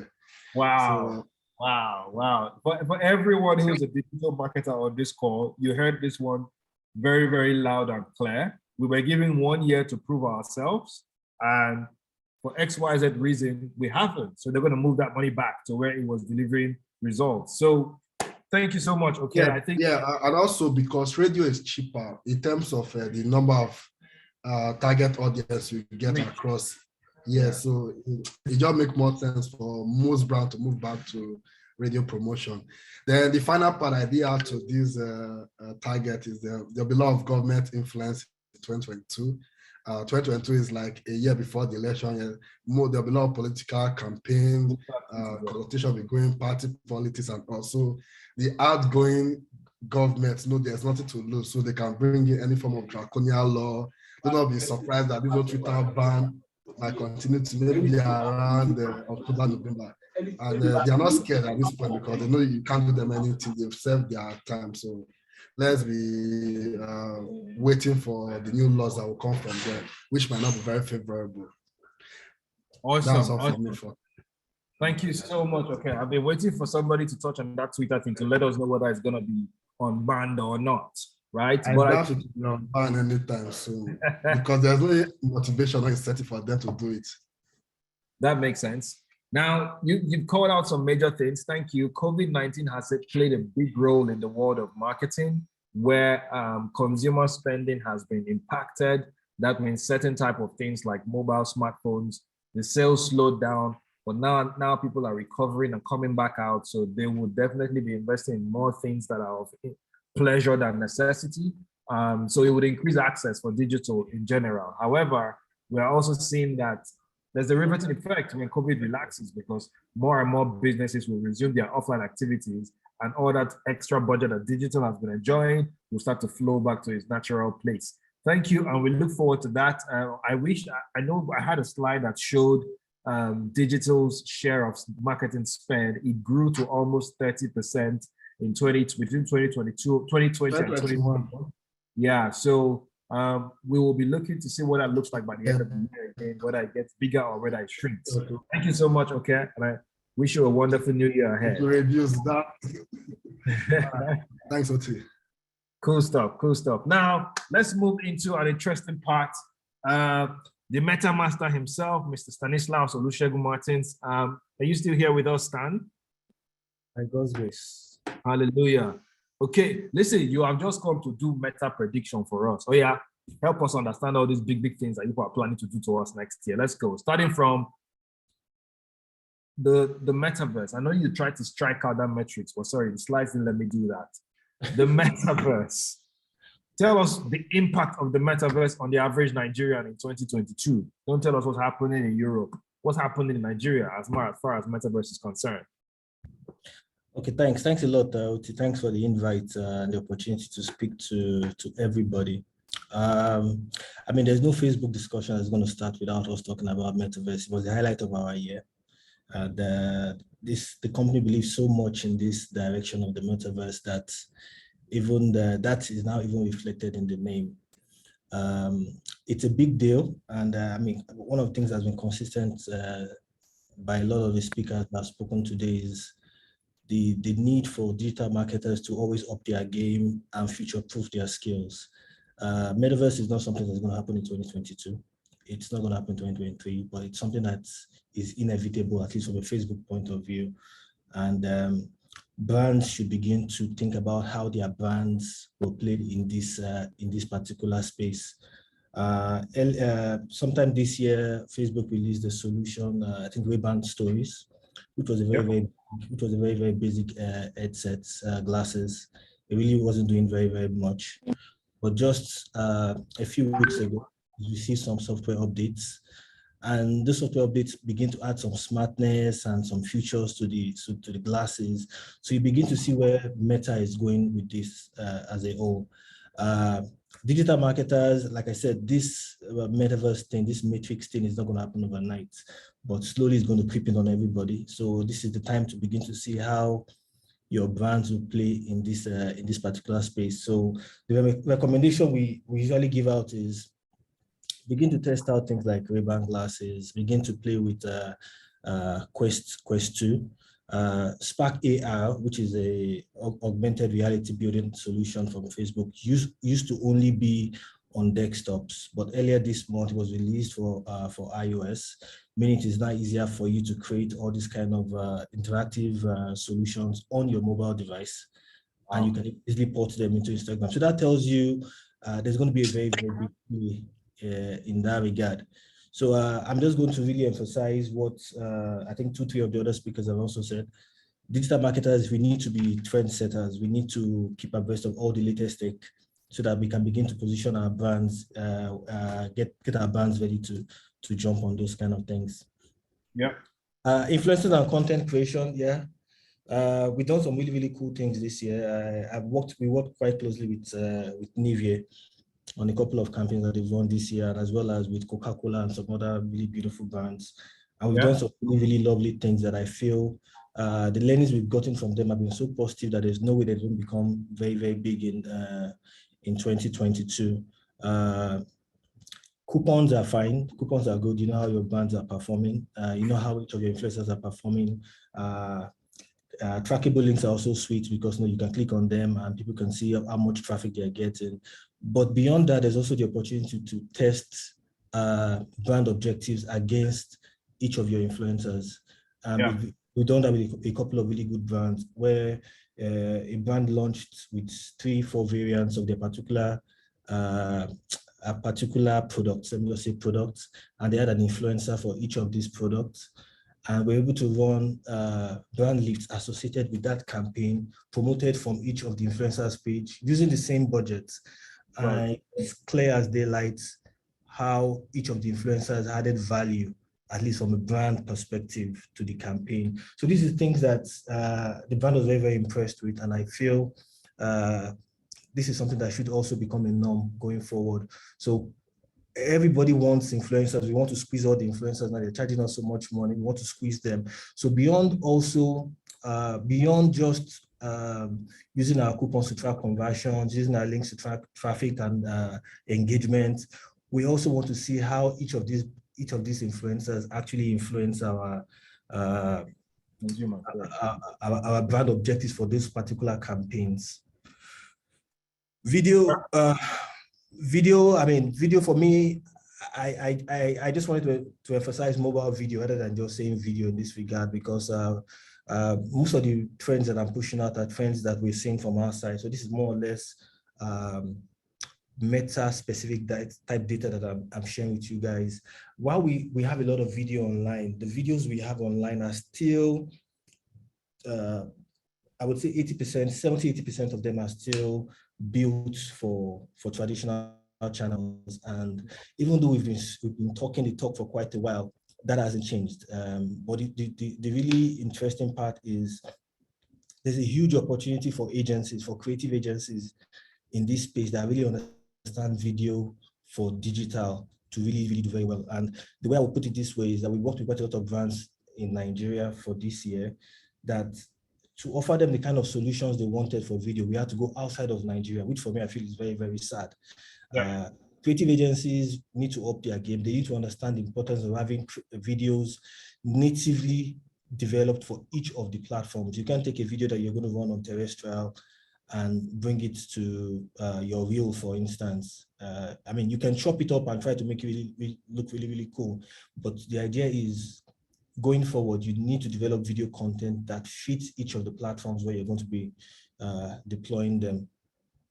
Online commerce, that's something I'm actually very, very passionate about. I used to be at Jumia till last year, and I was at Jumia at the very, very heart of the pandemic. I was there where some of the biggest CPG brands in the country that we've been trying to onboard for a while refused to come on Jumia, but overnight, everybody is rushing and we're overwhelmed and trying to onboard new CPG brands, because at a particular point, it became obvious that, look, if you don't play online, your brand might actually die. And the biggest players, everybody opened shops, everybody started selling, and it was really, really exciting time. And the truth of the matter is, this has been sustained. It's CPGs now, for me, are some of the brands doing the most innovative things online in Nigeria. While Ike, I think the other speaker mentioned budgets are dropping. Budgets are not dropping from CPGs on digital. What we see is budget is actually on the rise. Now, what we're seeing with CPG brands are now, that used to play predominantly at the top of the funnel, are now having a full funnel play, where they're spending money on branding related activities, but now they're also coming down to actually try to drive conversion as well. Sorry, let me mute that. Okay, go ahead, Stan. Which is where solutions like, I'm always very, very happy to talk about Nivea, because I mean, that brand for me is actually one of the brands that a lot of CPG players can learn from. They tend to adopt solutions very, very quickly, learn. Jumia has a shop, Nivea has a shop, for instance. on Facebook. And when you click on the shop, the experience is it takes you to their Jumia store, to their Konga store, and you can actually convert from there. The beautiful thing about that is that while the full feature of the shop itself is really not available in Nigeria yet, that hasn't stopped the brand from beginning to experiment and learn. Hopefully this year, we're going to have the full play where you can actually open your store and actually even convert within the platform, which is the ultimate, but a lot of logistics required for that to make that happen. Yeah, but I mean, online commerce is very, very big. CPGs are brands, is a particular vertical I'm very, very passionate about. And this year, we've been doing a lot of stuff. And like I said, the CPG brands are now playing full funnel. Budget being allocated to awareness, budget being allocated to retention and remarketing, and also driving conversions. And for me, it's really, really brilliant to see that. Cookieless future, this is something we talked about on the DM group for quite a while now. Yep. We're losing signals. Signals are going. Signals probably would have gone this year. Google was magnanimous and decided to push it to next year, so everybody has chilled again. But the truth of the matter is that first-party data is going to be super, super important going forward. Gone are the days when you run campaigns and you just expect, oh, I'm just going to go on Facebook, I'm just going to go on Instagram, I'm going to run my campaigns from there. You yourself as a brand, you've got to build data of your customers and be able to begin to use them actively for marketing. I mean, Terragon has hosted quite a lot of sessions around third-party data and CAPI. And I think these are some of the things that for us as marketers, we should be going back to see the kind of solutions that will be suited for our brand. Measurement. When I speak to a number of digital marketers, the measurement when we ask how a campaign has been successful and how they communicate a successful campaign to clients, what I still tend to get is, oh, we reached 10 million people, or we got 15,000 clicks and things like that. And I think for us in 2021, what we began to do was to begin to move some of the brands and agencies that we work with away from that conversation. It's a nice to have, these are digital metrics, but don't forget that for every campaign, the campaign starts with brand objectives. What do you want to achieve with this particular campaign? Those campaigns, you need to be able to test them. For me, that's where measurement comes in. So find the campaign reached 20 million people. Find the campaign got 15,000 clicks. But at the end of the day, was the objective of the campaign achieved from a brand point of view? For instance, did I want to drive ad recall, for instance? Did I want to change perception about whatever it is I was communicating? Did I want people to remember a particular message? Did I want them to actually take a particular action? We need to start tying digital objectives to brand and campaign related objectives. And for me, we did quite a lot of that with a couple of CPG brands again this year. The results were fantastic. And I mean, again, I'll go back to where the other speaker talked about budget going down. Budget isn't going down. Budget went up this year. And from the kind of results that we've seen, it's obvious that digital is here to stay now, especially with the CPG players. I can tell you that for certain. They've tested the waters. They're open to experimenting. And 2022, for me, will probably be a really, really landmark year for digital marketers. Stan, thank you so much. I mean, these are very, very key points you have touched, both with some very advantageous perspective, considering you sit with one of the key platforms that shapes the narratives and progression in the world of digital. Just before we go too far, some people want you to go back to that point around content creators and measuring their performance against brand objectives, right? You said you've done some tests. What is it that you see that will happen more, and how is sort of designed to help brands do this better? So I think with most of the platforms, there are solutions where you have things you call brand lift studies. Right. You actually have things called multi-cell brand lift studies. So by default, when you're running a campaign and okay, for this example, let me just give an example of what actually happened with this particular client. this hasn't been discussed with them, so I probably cannot share their name. So when this client launched 3 different products, 3 different variants of a particular product, and each of those products was attached to one influencer. So the idea now was each of the influencers getting to post the content that they are associated with on their Instagram pages, while the brand at the same time also posting the organic content on their own page. They're not, okay, let's not say organic, the native content. Now, in the past, this probably would have happened, but what would probably not have happened going forward in the past was a test would not have been associated to that campaign.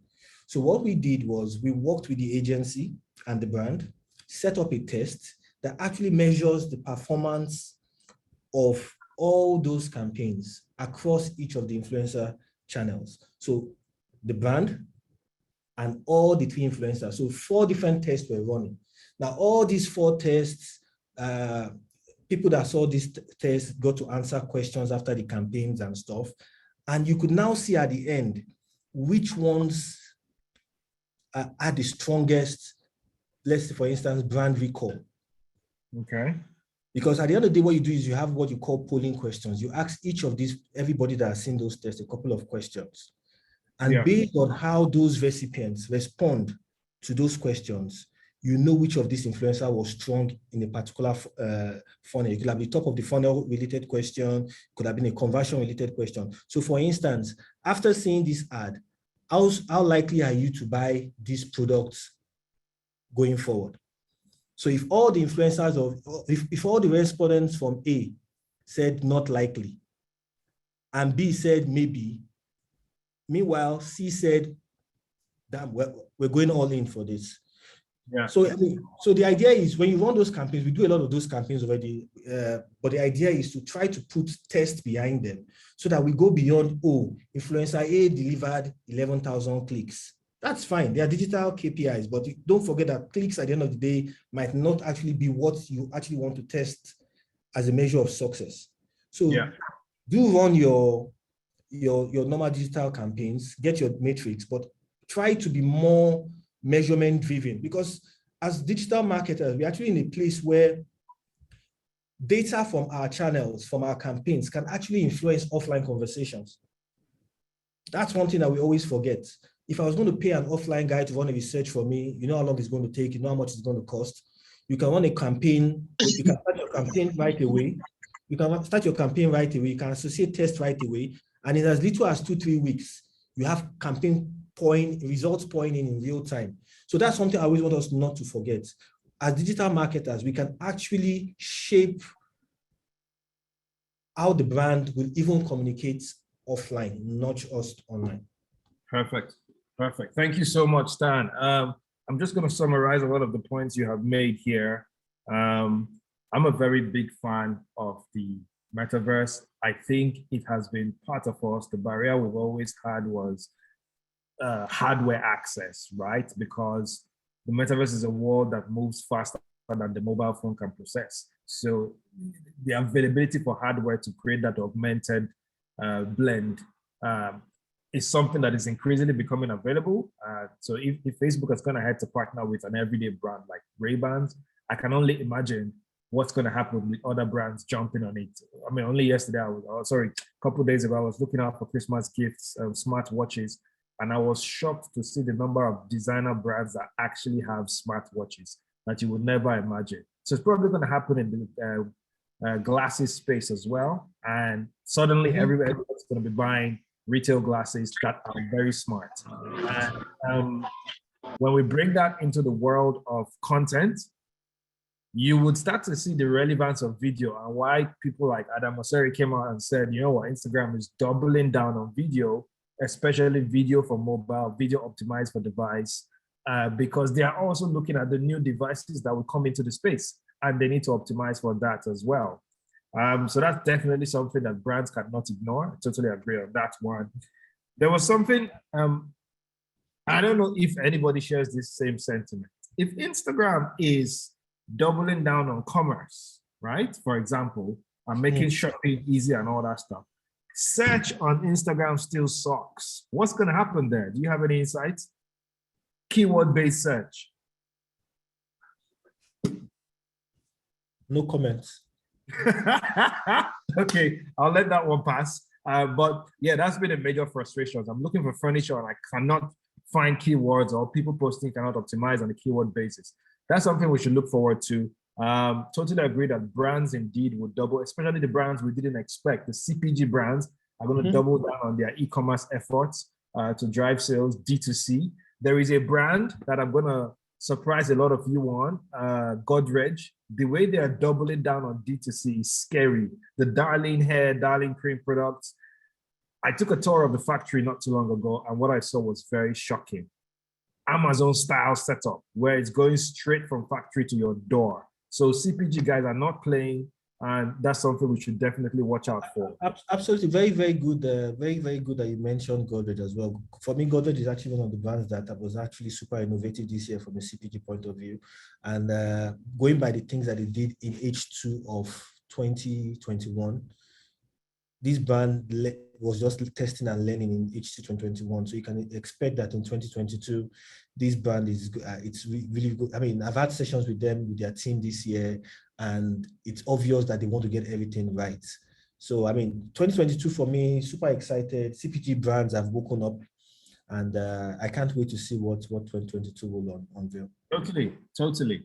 In fact, I'm going to add that a lot of the people you don't suspect or don't expect to get into e-commerce, companies like Trade Depot that have picked up $100 million check to expand are now making D2C e-commerce very, very possible through their retail network for the CPG brands. So even if they may not all go through Jumia and the rest, you will see it coming through your typical everyday stores on the street who are getting very e-commerce heavy. The last 2 points are totally not ignorable around the cookieless future. We all know what that is. The very essence of being able to track track consumers with third-party data is going away and increases the importance for first-party data. I mean, that very much affects what you've mentioned around measurement and campaign surveys and brand lifts, because they are very cookie dependent. You need to find the audience that you interacted with before to poll them. In the absence of cookie, if you don't have their first-party data, that audience disappears upon first integration or first interaction. So that increases the need for first-party data aggregation. Thank you very much, Stanislaus, and we really, really wish you a beautiful year ahead. We've eaten so much into time. I think we have 1 or 2 left. I'm just gonna let Ladi, I know it looks like a lot of words because Ladi tends to be very verbose, but I would encourage you to be as brief as possible. Ladi, are you there with us? Can you spare us 5 minutes to just talk us through these key predictions you have for 2021? You've been around the industry from finance to mobile OEM and everything, so we would like to hear your thoughts on next year's activities.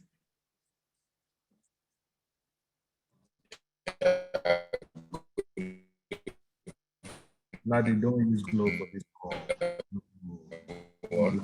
It's a beautiful, so far so good. It's been for everyone who has spoken, so it's been beautiful. And for 2022, one key activity that happened in Q4 2021 in fintech is CBN categorizing the licenses so much that you would find that quite a lot of players would be able to now play. So if you have just a switching and processing license, you'll be able to now play and probably do super agents, play in other verticals majorly. And this is something that would greatly affect the fintech space. Play next year. You find that quite a lot of switching and processing companies playing in super agency space. Quite a lot of MMOs also playing in other spaces. So people can now play in 3-4 verticals, even with just the kind of license that they presently have. So we find that people will possibly expand their product categories, expand their product portfolio, as the case may be. And this would definitely mean that people will spend more money, irrespective of the channel, as the case may be. And interestingly, we find a lot of new players also coming into this space. One key thing also that has happened this year, that's a precursor to what will happen next year, is the influencer and brand partnerships. You can call it influencer, ambassador, and brand partnership. You find a lot of fintech players are now signing ambassadors, now signing influencers on a very large scale. And it's interesting, it's exciting, because you find that by next year, I'm expecting that many more fintech players or providers would sign influencers, and you find that I'm predicting that this would saturate because a lot of people now know this influencer is already signed by this brand. So even when that person is offering a fintech opinion or is offering a fintech advice or a consumer lifestyle advice or something around finance, people may lose authenticity because a lot of people are going big. There's no covertness with the brand partnership that is going to happen or that has happened this year. So one other key activity that has happened this year is event-led marketing. Fintech players, a lot of fintechs are actually partnering with events, sponsoring events, offline events directly. And it's interesting because for me, one thing I've seen is that for the consumer apps, they are looking to do acquisition, and then for the B2B product, they are looking to just build brand equity. So I think that I see that this would actually grow more in the coming year, because I'm actually envisaging that more spend would happen on digital in terms of fintech marketing, because events that are happening offline, you want more people to know about it amongst many other things. So I think that more spend will go into amplifying these events that are happening of eating as well. Generally, I think that digital ad spend would increase. And why do I say this? As more players come into the space, the competition increases. So when the competition increases, you need to actually do more in terms of creative marketing spend, optimizing your budget and many other things to get known, to get your voice out there. You have a lot of fintech providers coming into the market every day. You find this new product, this new card product, this new processing product, this new consumer direct product, this new airtime product, and many other things like that. So you find this product, consumer-led product in the real sense of things, are coming into the space, trying to fight for market share. And the exciting thing, the interesting thing about fintech is that right now there isn't a clear winner yet in terms of consumer fintech. So because there isn't a clear winner yet in terms of consumer fintech, the opportunity is still there. So many more players are still seeing that, even though they are market leaders, quote unquote, there isn't a winner yet. So the opportunities are still there for people to fight for share of voice, share of consumer spend, and many other things like that. And one key thing I'm not sure is here is that would go very much next year is crypto. Crypto marketing would boom. It will go to the moon next year, and we've seen what crypto marketing would look like in the coming year, in the final quarter of this year, Q4. We've seen quite a lot of community building, community engagement being driven. We know very much that many of the ad publishers have banned crypto marketing, so many of these crypto guys are cryptocurrency players are looking for creative ways to do marketing. I mean, and one key way is to actually build communities in spaces like Discord, Twitter, and a host of them, and even Slack. And the exciting thing for me is that next year, these crypto guys are the crypto community in terms of crypto advertisers are getting bolder. You see a lot of crypto these days. We see crypto OH. Actually, I think I've seen Zuga Coin, I've seen Buy Coins, I've seen for Patricia. And I envisage that I'm predicting that next year a lot of crypto players will be emboldened more, and then they'll go for the kill. They would likely go mainstream. Just this week, I was speaking about a card that can access, that you can use at a merchant store with your USDT or your fiat coin in your wallet. So for me, I find this as very courageous, very bold, and these are the kind of moves that I expect. A lot of marketing spend will go into this for awareness to acquisition, and then retaining these audiences that are looking to get in the coming year. So for me, I think that these are like the 5 major events that would likely happen, especially looking at the precursors that has happened in the closing part of this year. Thank you. Ladi, thank you so much for this. I mean, I like how you've sort of narrowed this down into the fintech space, which is your forte at the moment. I want us to just hone in a bit on this crypto conversation, because I'm really confused, right? On the one end, I thought this thing was sort of prohibited, right? But promotion and growth of this platform is still happening in broad daylight. And it almost feels like the CBN pronunciation is only directed at the end user and doesn't touch the company at all. So Can you shed some more light? Why are these guys still being able to promote crypto platforms and cryptocurrencies? Awojide, Olomuyiwa, you also want to chip in if you can. Educate us more. Just what is giving you the impetus that this thing is going to explode next year, even with the CBN restriction that's on ground? So it's very exciting for me, OT, because I look at what the CBN rule has said, and it's a gray area because after the CBN made that pronouncement or issued that memo or that circular, there was like a court proceeding that said that the CBN circular is not a law, quote and unquote, and so cannot be a law, cannot stand as a law. So it's a very gray area that people are toying with. And for me, the first reaction I had when I saw Bicon's big billboard in Maryland was, how did AppCon approve this ad if there's a CBN rule against trading cryptocurrency in Nigeria? So for me, I'm still, and I understand that, we are in a country where there's a lot of anyhowness and there's a lot of loopholes or there's a lot of gray areas where people can easily manipulate and drive their way around. And that's why I say that these three companies have emboldened other crypto companies to see that, guys, we can actually go mainstream. We can even start doing radio ads. We can start running radio jingles. We can start sponsoring events. We can go BTL and even just abandon digital and drive mainstream consumers away from the digital consumers that we have been doing, especially because of this. So because of that law is not very straightforward. So the reality is that it gives people power, especially these crypto companies, to do whatever they want to do at the moment, and it gives them the opportunity to leverage the great opportunities that are available in terms of advertising in Nigeria. Okay, so that means this is a consumer utilize it at your own risk situation, right? Exactly.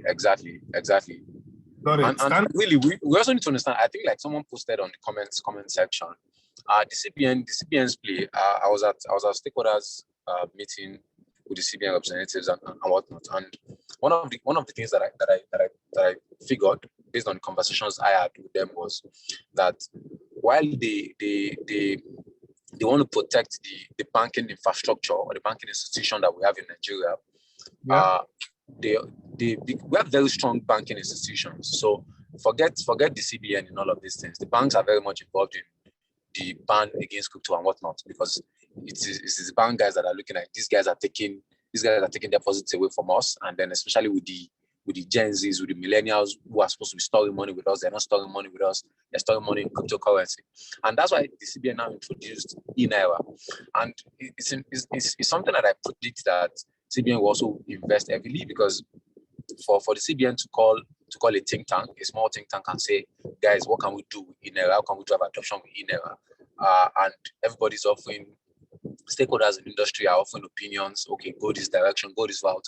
So I'm seeing that I can say that except if you take government inadequacy off it, the CBN may actually double click on its marketing of e-Naira next year. I think that I saw a statistic just this week as well in terms of adoption as regards banks. I see that quite a lot of banks their customers have not adopted e-Naira. So I know that the next step for the CBN will be banks should drive their customers to adopt e-Naira. I mean, other things like, and then there's a lot of opportunities that stakeholders have exposed the Apex banks' eyes to, as the case may be. So in terms of cryptocurrency, CBN's play is to fight it with e-Naira. So they will double down on it definitely next year. And we don't know what may happen as regards we are not exactly sure what may happen as regards that law, because after that court ruling, the CBN has been mute about cryptocurrency, as the case may be. The last monthly broadcast or feedback session, which the CBN governor does, he didn't mention anything around it. It was very technically silent on it directly. Got it. Thank you very much, Ladi. Just before I run through your predictions, Stanley, you had a quick comment. Do that in 20 seconds, please. Go. Okay, that's me. The Zoom is naming me differently. This is Toka. So I just wanted to also share. The conversation on cryptocurrency is very, very interesting.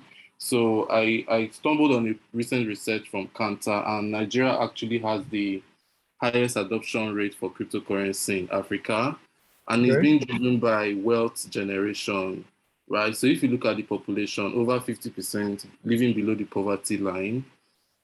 We're no longer in the age where people want to become doctors to become wealthy, right? They know that cryptocurrency, quote unquote, presents a shortcut. So I think the authorities are also saying that this is unstoppable, right? So that's why they will launch an e-Naira, right? So that they can also benefit from the trend. So an interesting one to watch. I don't understand cryptocurrency 100%, but I know it's just unstoppable. Thanks. Absolutely. And I think from the world of marketing, right? Maybe not just crypto generally, but marketers, I haven't really seen much prediction around blockchain for marketing today, but it cannot totally be ignored. It is definitely going to shape a lot of things around measurement systems in the world of marketing. 20 seconds for you, Awojide Olumiyiwa, on the subject, please.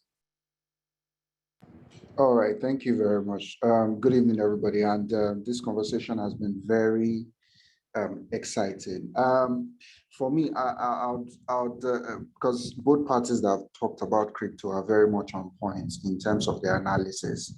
And a lot of what is shaping the decision around crypto is also external forces in terms of the fact that if we think that crypto has expanded, if we think crypto has gotten to a point where it's massive, we've not even started. It's not even there yet. And this all started, or this all escalated because of COVID-19. People were locked in their houses and people needed to find a way to get money. And also coincidentally, there happened to have been there's something in the crypto world called a bond, where it's basically a process of creating some form of scarcity. And of course, the laws of economics, when there's scarcity and there's huge demand, the value goes up. And also coincidentally, there was a bond during the 2019-2020 period of Bitcoin, which also helped in spiking the value. And all those things played a role in making crypto explosive in the year 2020, 2021. And these things are going to keep climbing higher and higher. And what we're seeing now is sorry, I just want us to go to the point and tying it back into the predictions in how this will shape marketing for fintech in general, because obviously we need to see how this really would impact where budgets go to, where creativity, technology, and everything would impact how marketing is executed next year. Yeah, so where we'd see that happening is we'd see a lot of companies, a lot of brands which have started already. Like I think Ladi said, in terms of Zuga Coin, and I think there are a couple of other products that I've seen all around. Where that would actually affect everyday people and fintech is you would see a lot of everyday investment products, everyday services that are backed by some form of hybrid system, whereby you'll be able to use your crypto cards and things like that. And of course, this is going to be big because we already have a lot of holders of cryptocurrency in Nigeria, and we already have a massive market, like people have already said. So these banks are not going to ignore the growth that is happening in the country, and they're not going to ignore the people that already hold this cryptocurrency, and they're going to definitely create a lot of products that will be, the intention will be for people to be able to take their money from their wallets, from their crypto wallets, and spend it on everyday kind of product, services, and investments, basically. Okay, thank you very much for that, Awojide. So just to run through, there were some very important things that Ladi mentioned here. Towards the end of this year, we've seen a lot of brand and should I call it influencer or ambassadorship? There's been the comeback of brand ambassadors. This thing was a bit quiet early in the year where people thought they were not getting the bang for their buck, but it looks like celebrity type influencers are going to come back to mainstream, especially in the world of finance. We saw it for Davido, we've seen Wizkid, all these guys snapping up fintech deals here and there, even to the point where it's just one small distinction before you start to shout out compete clause, right? Because this guy will say, oh no, this one is a bank and this one is a fintech. So I think I align with the fact that we're going to see a lot more big names attached to brands in the coming year, especially in the world of fintech, with different players and their licenses now being changed to mean different things. They will need to evolve because the business cannot just die. That means new products would have to be rolled out under old umbrellas and they have to be promoted. There's going to be a lot of effort in brand building at this point in time because differentiation is very scarce in terms of the core offering. So brand building in the world of fintech seems to be the order of play for 2021. Thank you so much for all that input, Ladi and Olumoyiwa and Rookie Toka. I'm going to just go to the last speaker. I've eaten into your time a lot today, guys, and I appreciate you sticking around. I think we've only lost like 5 people in the process, and I apologize for the tardiness. Let's have the last speaker, and then we'll wrap this session up. It's been super interesting for me. I hope it's been the same for you. Mr. Pelumi is, I call him the growth guy because he's very big on growth marketing. He's not, he doesn't do digital marketing for clicks and impressions. If we're not talking revenue growth, customer acquisition or retention, and lifetime value extension, then he's not interested. Pelumi, are you on the call today? Tell us what's happening or what's going to happen in the world of growth marketing and digital in general in 2022.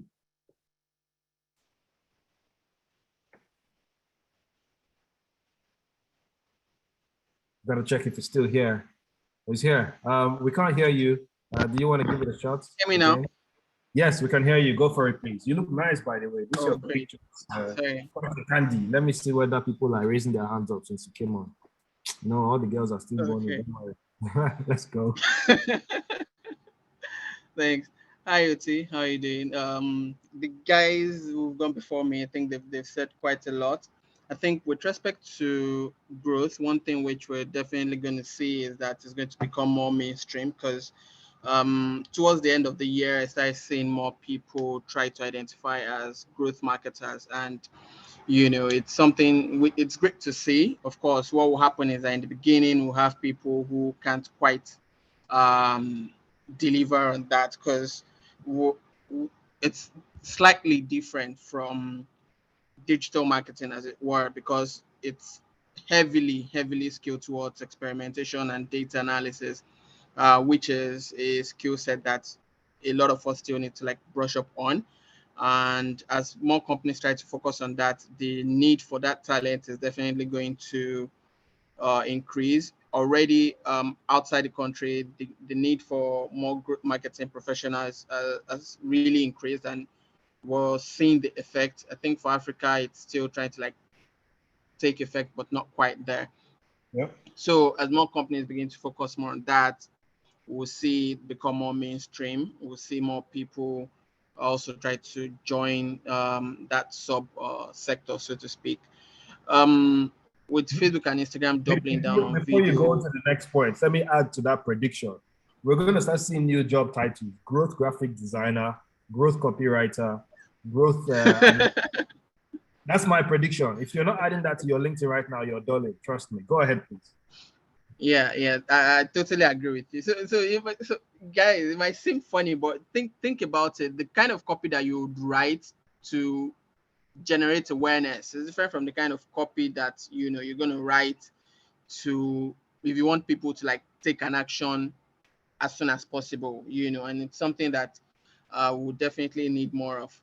But so moving on, with Facebook and Instagram doubling down, video will definitely see more tools focused on creating more videos, and it's something that we would also try to see. They're also doubling down on messaging, and when you combine video and messaging with every other thing that's happening, especially with respect to privacy and cookieless sites and all of that, one thing you then realize is it's going to be bigger than we currently think it is, because messaging is a first party interaction. You're talking directly to the person, not based on something that maybe not something based off what an analytics tool shared. You're interacting directly with the person, and by the time you add video to that, with the ability to capture attention that video has, we're going to see more companies try to take off from that. We'll see subscription based more subscription-based video creation platforms than we currently have. And the few companies that started out this year, and the goal is they just create videos for you, but you pay subscription, and we'll definitely get more of those. And of course, pivoting that with messaging part of it, we'll have more bots come online than we've currently had before now. So it's going to be more personal. The interaction is going to be more user driven and user focused. Now, my next part is on influencer marketing, and I've had quite a few discussions and arguments about it, which is on influencer marketing, because the way we currently run influencer marketing in Nigeria is such that most of the influencers and, dare I say, amplifiers are not particularly invested in your brand, so you just go to them, especially with an agency, and say, oh, we want you to say A, B, C, D, E, and then we want you to show up for this spot, and then they sign the contract, and after the initial noise they make when the contract is signed, and then maybe a couple of video ads that they run for you, that's literally the end. So what you're gaining is awareness, and even the awareness is not like an all year round type thing where they're constantly with, even though the contract is for an entire year. So you realize that at the end of the day, while you gain some initial market share, it doesn't last you when it comes to retention.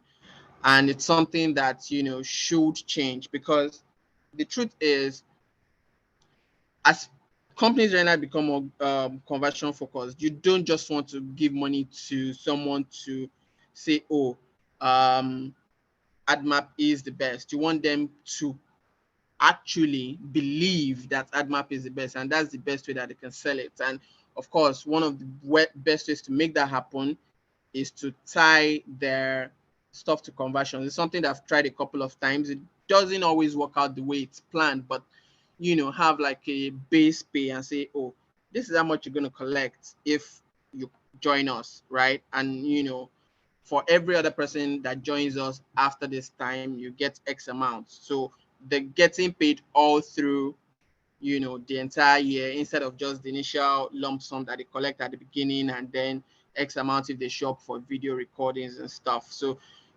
something that I think should change soon with the platforms that are coming on board, especially with Placard and Wowzy. I'm hoping that there are ways to say, this is what we want and this is how we can get it. This is how the influencers come in, not just make noise and, oh, hey, Whiskey that signed with Flutterwave, and then a couple of months down the line, we don't even know where both of them are, Yeah. Then, of course, demand for better talent. One thing which we have a disadvantage for right now is talent, especially in the marketing part. On the dev side of things, not so much, but the marketing part, still we still have a long way to go, and it's understandable, because most times in most of the countries that I've seen, especially with respect to marketing, the quality of the talent barely rises above the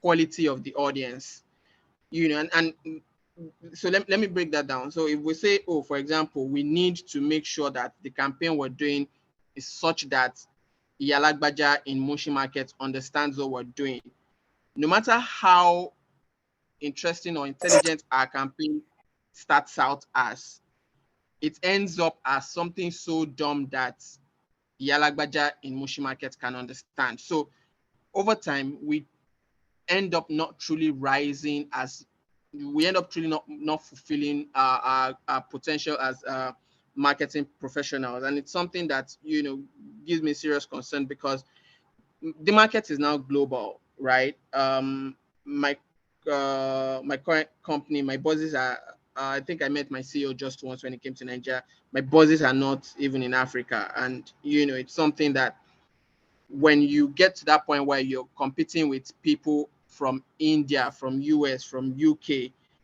you can't afford to be thinking the way Yalagbaja in Moshi Market would think about your campaign. For Right. example, late last year, there was a role that I was supposed to get, but because before that point, majority of my campaigns were mostly Africa focused, and the major mobile OS in Africa is Android.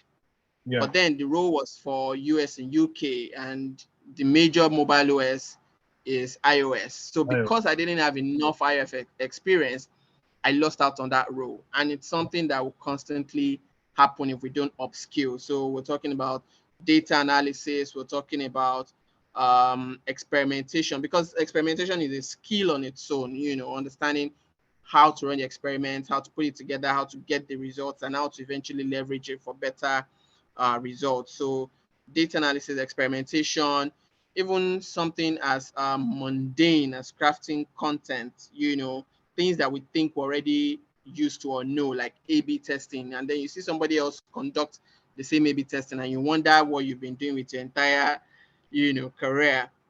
Yeah. You know, so it's something that would keep happening, which then takes me to my last point, really. So of course we were already seeing that happen the later half of this year, where we're seeing digital agencies come up and say, oh, they're growth focused agencies. And one of the things which I do is constantly look at what's happening within the industry, especially with respect to growth and on the continent.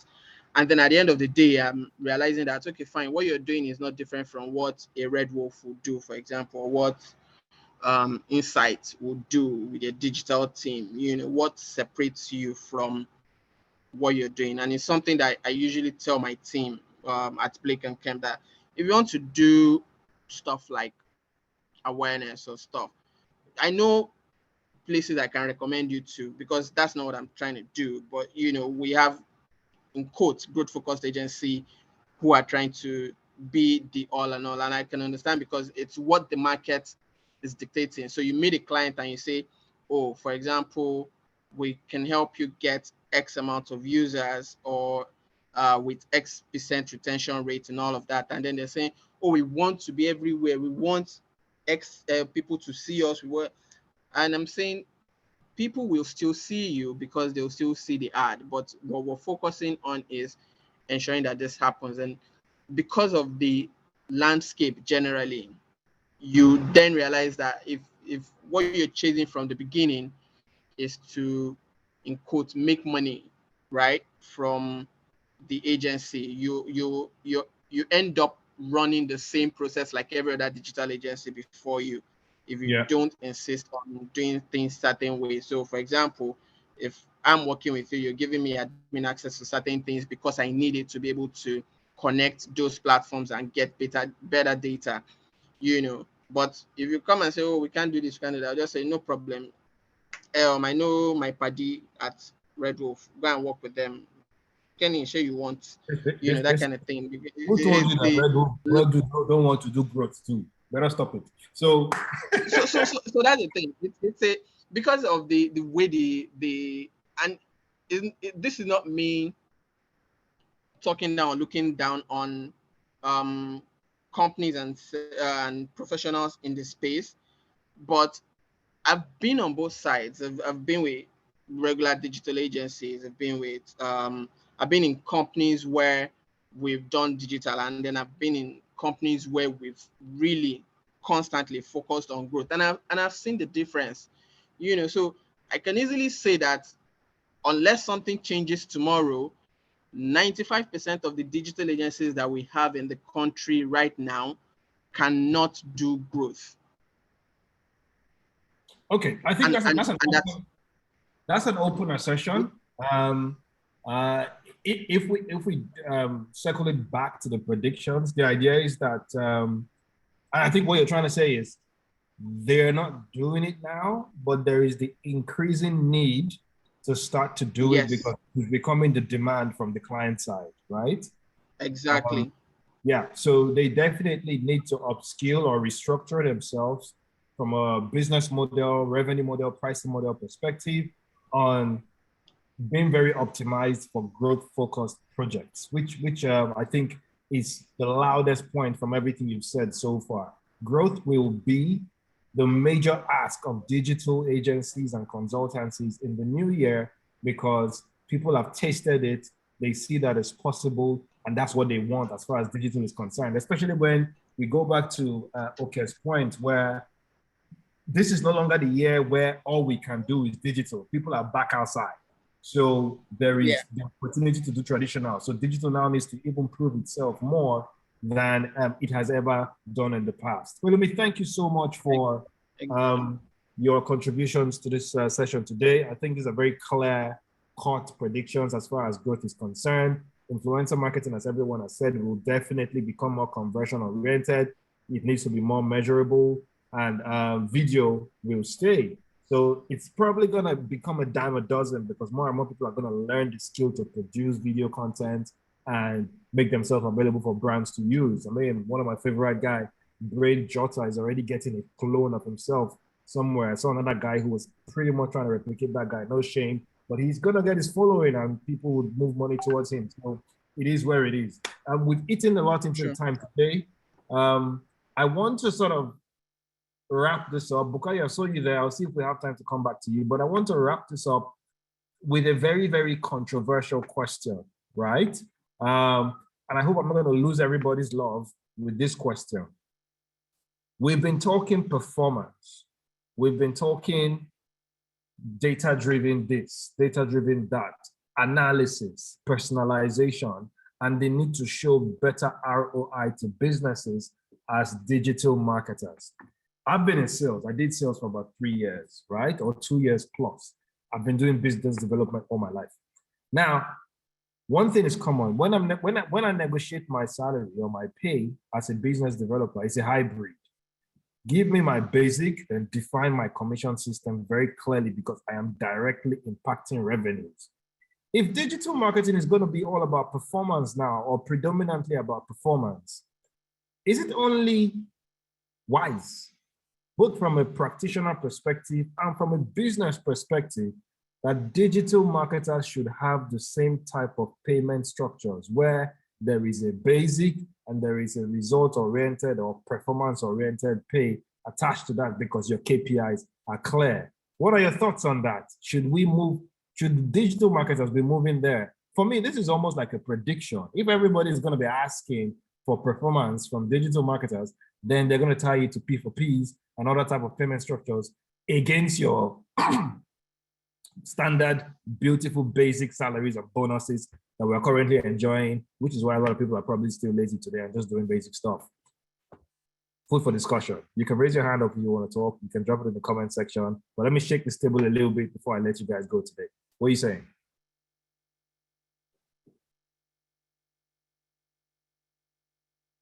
Anyone speak up? Anyone speak up?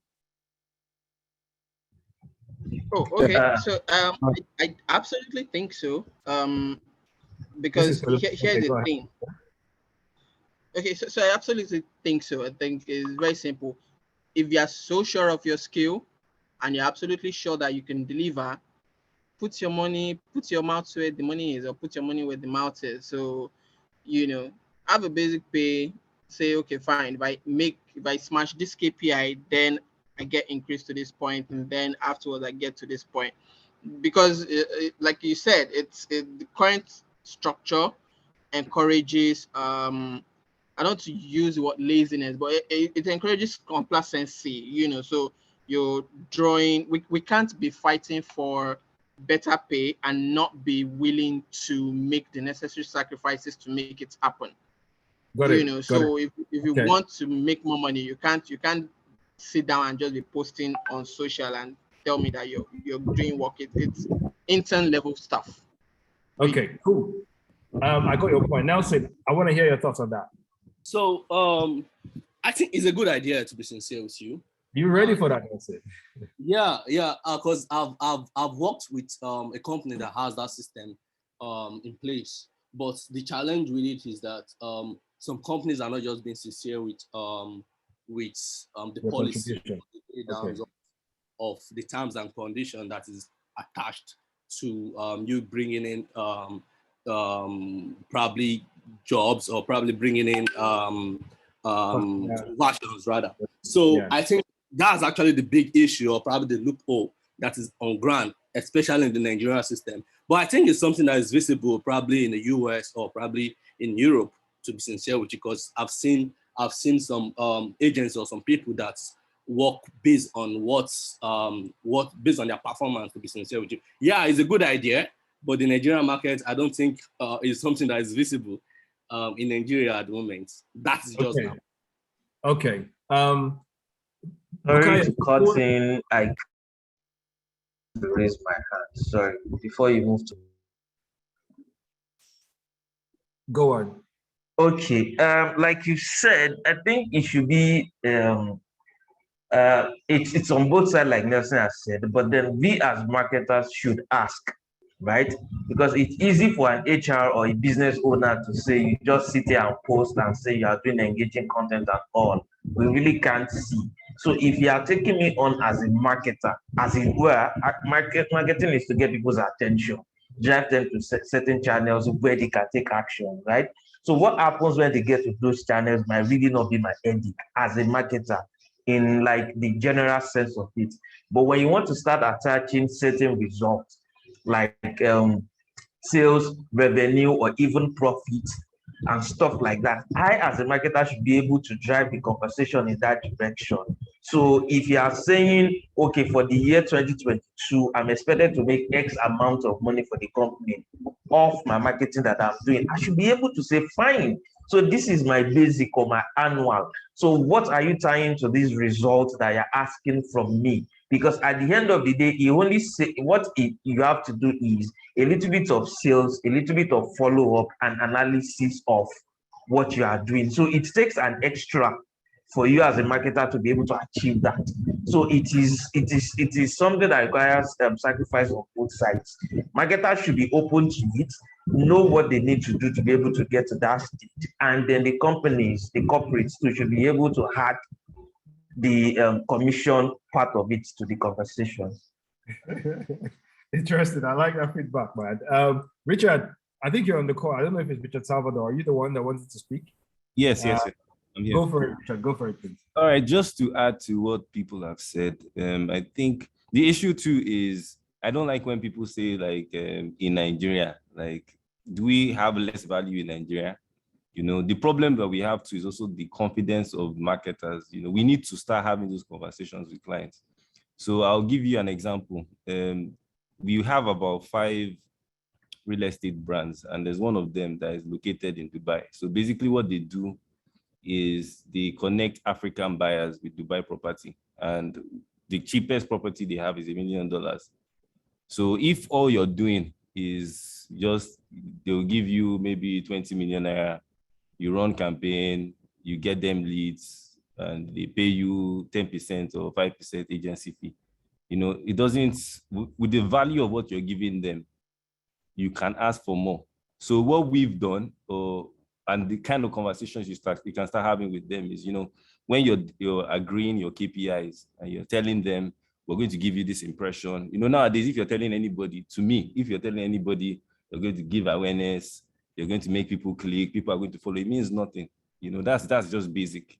You know, and you're telling them, okay, if we give you, based on your budget, we can guarantee you this amount of awareness, 5,000 leads, and every lead that converts, you know, give us a property in Dubai or give us this amount extra. So I think the issue is not really because it's Nigeria. I think it's also the boldness of marketers to also have those conversations in your SLAs that you're discussing with your clients, or even if you're working for a company, you know, you can have those conversations. If you can guarantee results and people see results, people will pay. People pay for results.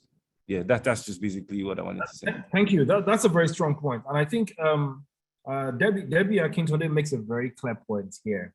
Before you start going to the point of saying, okay, I am the one that brought this revenue, right? As a marketer, a proper attribution system has to be well established. There are business models where the digital marketer can drive the revenue directly. It's click to buy, right? There are businesses where at best, like you have just explained, Richard, you can provide leads and somebody else is still responsible for closing those leads. So this model I'm proposing here is very dependent on the business model and the ability to attribute this thing.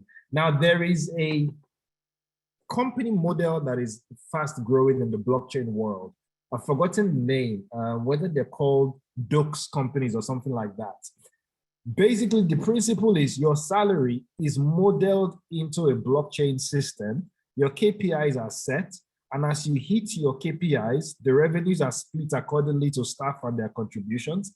And you're getting paid based on your contribution in addition to an agreed basic. That can work because the blockchain system is foolproof, and the issue Nelson raised around transparency and all that is catered to. But I'm strongly of the opinion that digital marketers who are becoming very, very accountable for revenues and different types of ROI-based conversations or conversions need to increasingly start to see themselves as important as the sales guys and demand that type of reward off the back of performance. I'll take 2 more contributions and then we can call it a day for the year. Israel, Riako, please just go for 30 seconds so that Rookie can go and then we can wrap it up. Okay, thank you so much, Oti. So the thing is, if this idea you're proposing would actually differentiate a lot of digital marketers, because there is the sales part of locking up every lead that you generate, which so many persons really do not understand how to do these things. So it's going to be a very good stuff if most businesses see it as a way of appreciating the digital marketers and their team for ensuring that every lead that is being generated is closed. So I love that idea, but I don't think most digital marketers, have that skill yet to close up leads. Then we have a lot of work to do. Rookie, please go. Yeah, that's it. Bukayo. Okay, thanks. I just want to say, I don't think there is any one size fits all where you can have an industry standard that dictates something like this. It has to do with the organization, where their priorities lie, how they calculate their finances, what works for them. Many of us get bonuses at the end of the year. What do we think contributed to that bonus, right? Or 13th month? Performance was also involved. So I'll say, let's leave the conversation for business leaders, right, to decide how they want to go about, compensation aspect. The reason why I'm bringing up Rookie is because you're not going to tell a sales guy this thing you just said. He knows how to negotiate. He knows the standard. In fact, the conversation starts from 10x my salary is my target. But right? I also know that the salesman is useless without me, and I played a key role to help him land that sale. Good, but the salesman is confident enough to have that conversation because that is the norm for sales guys, right? Their salary system is almost designed that way to be basic for keeping me part of the business, commission for the results I bring in, right? And but you also, so I will also tell you that it varies by industry. You wouldn't see much of that in the FMCG world, for example, where they built mammoth, brand awareness, and the sales guys are just being operational, delivering on the demand that is already there. They can't ask for this kind of commission per sale.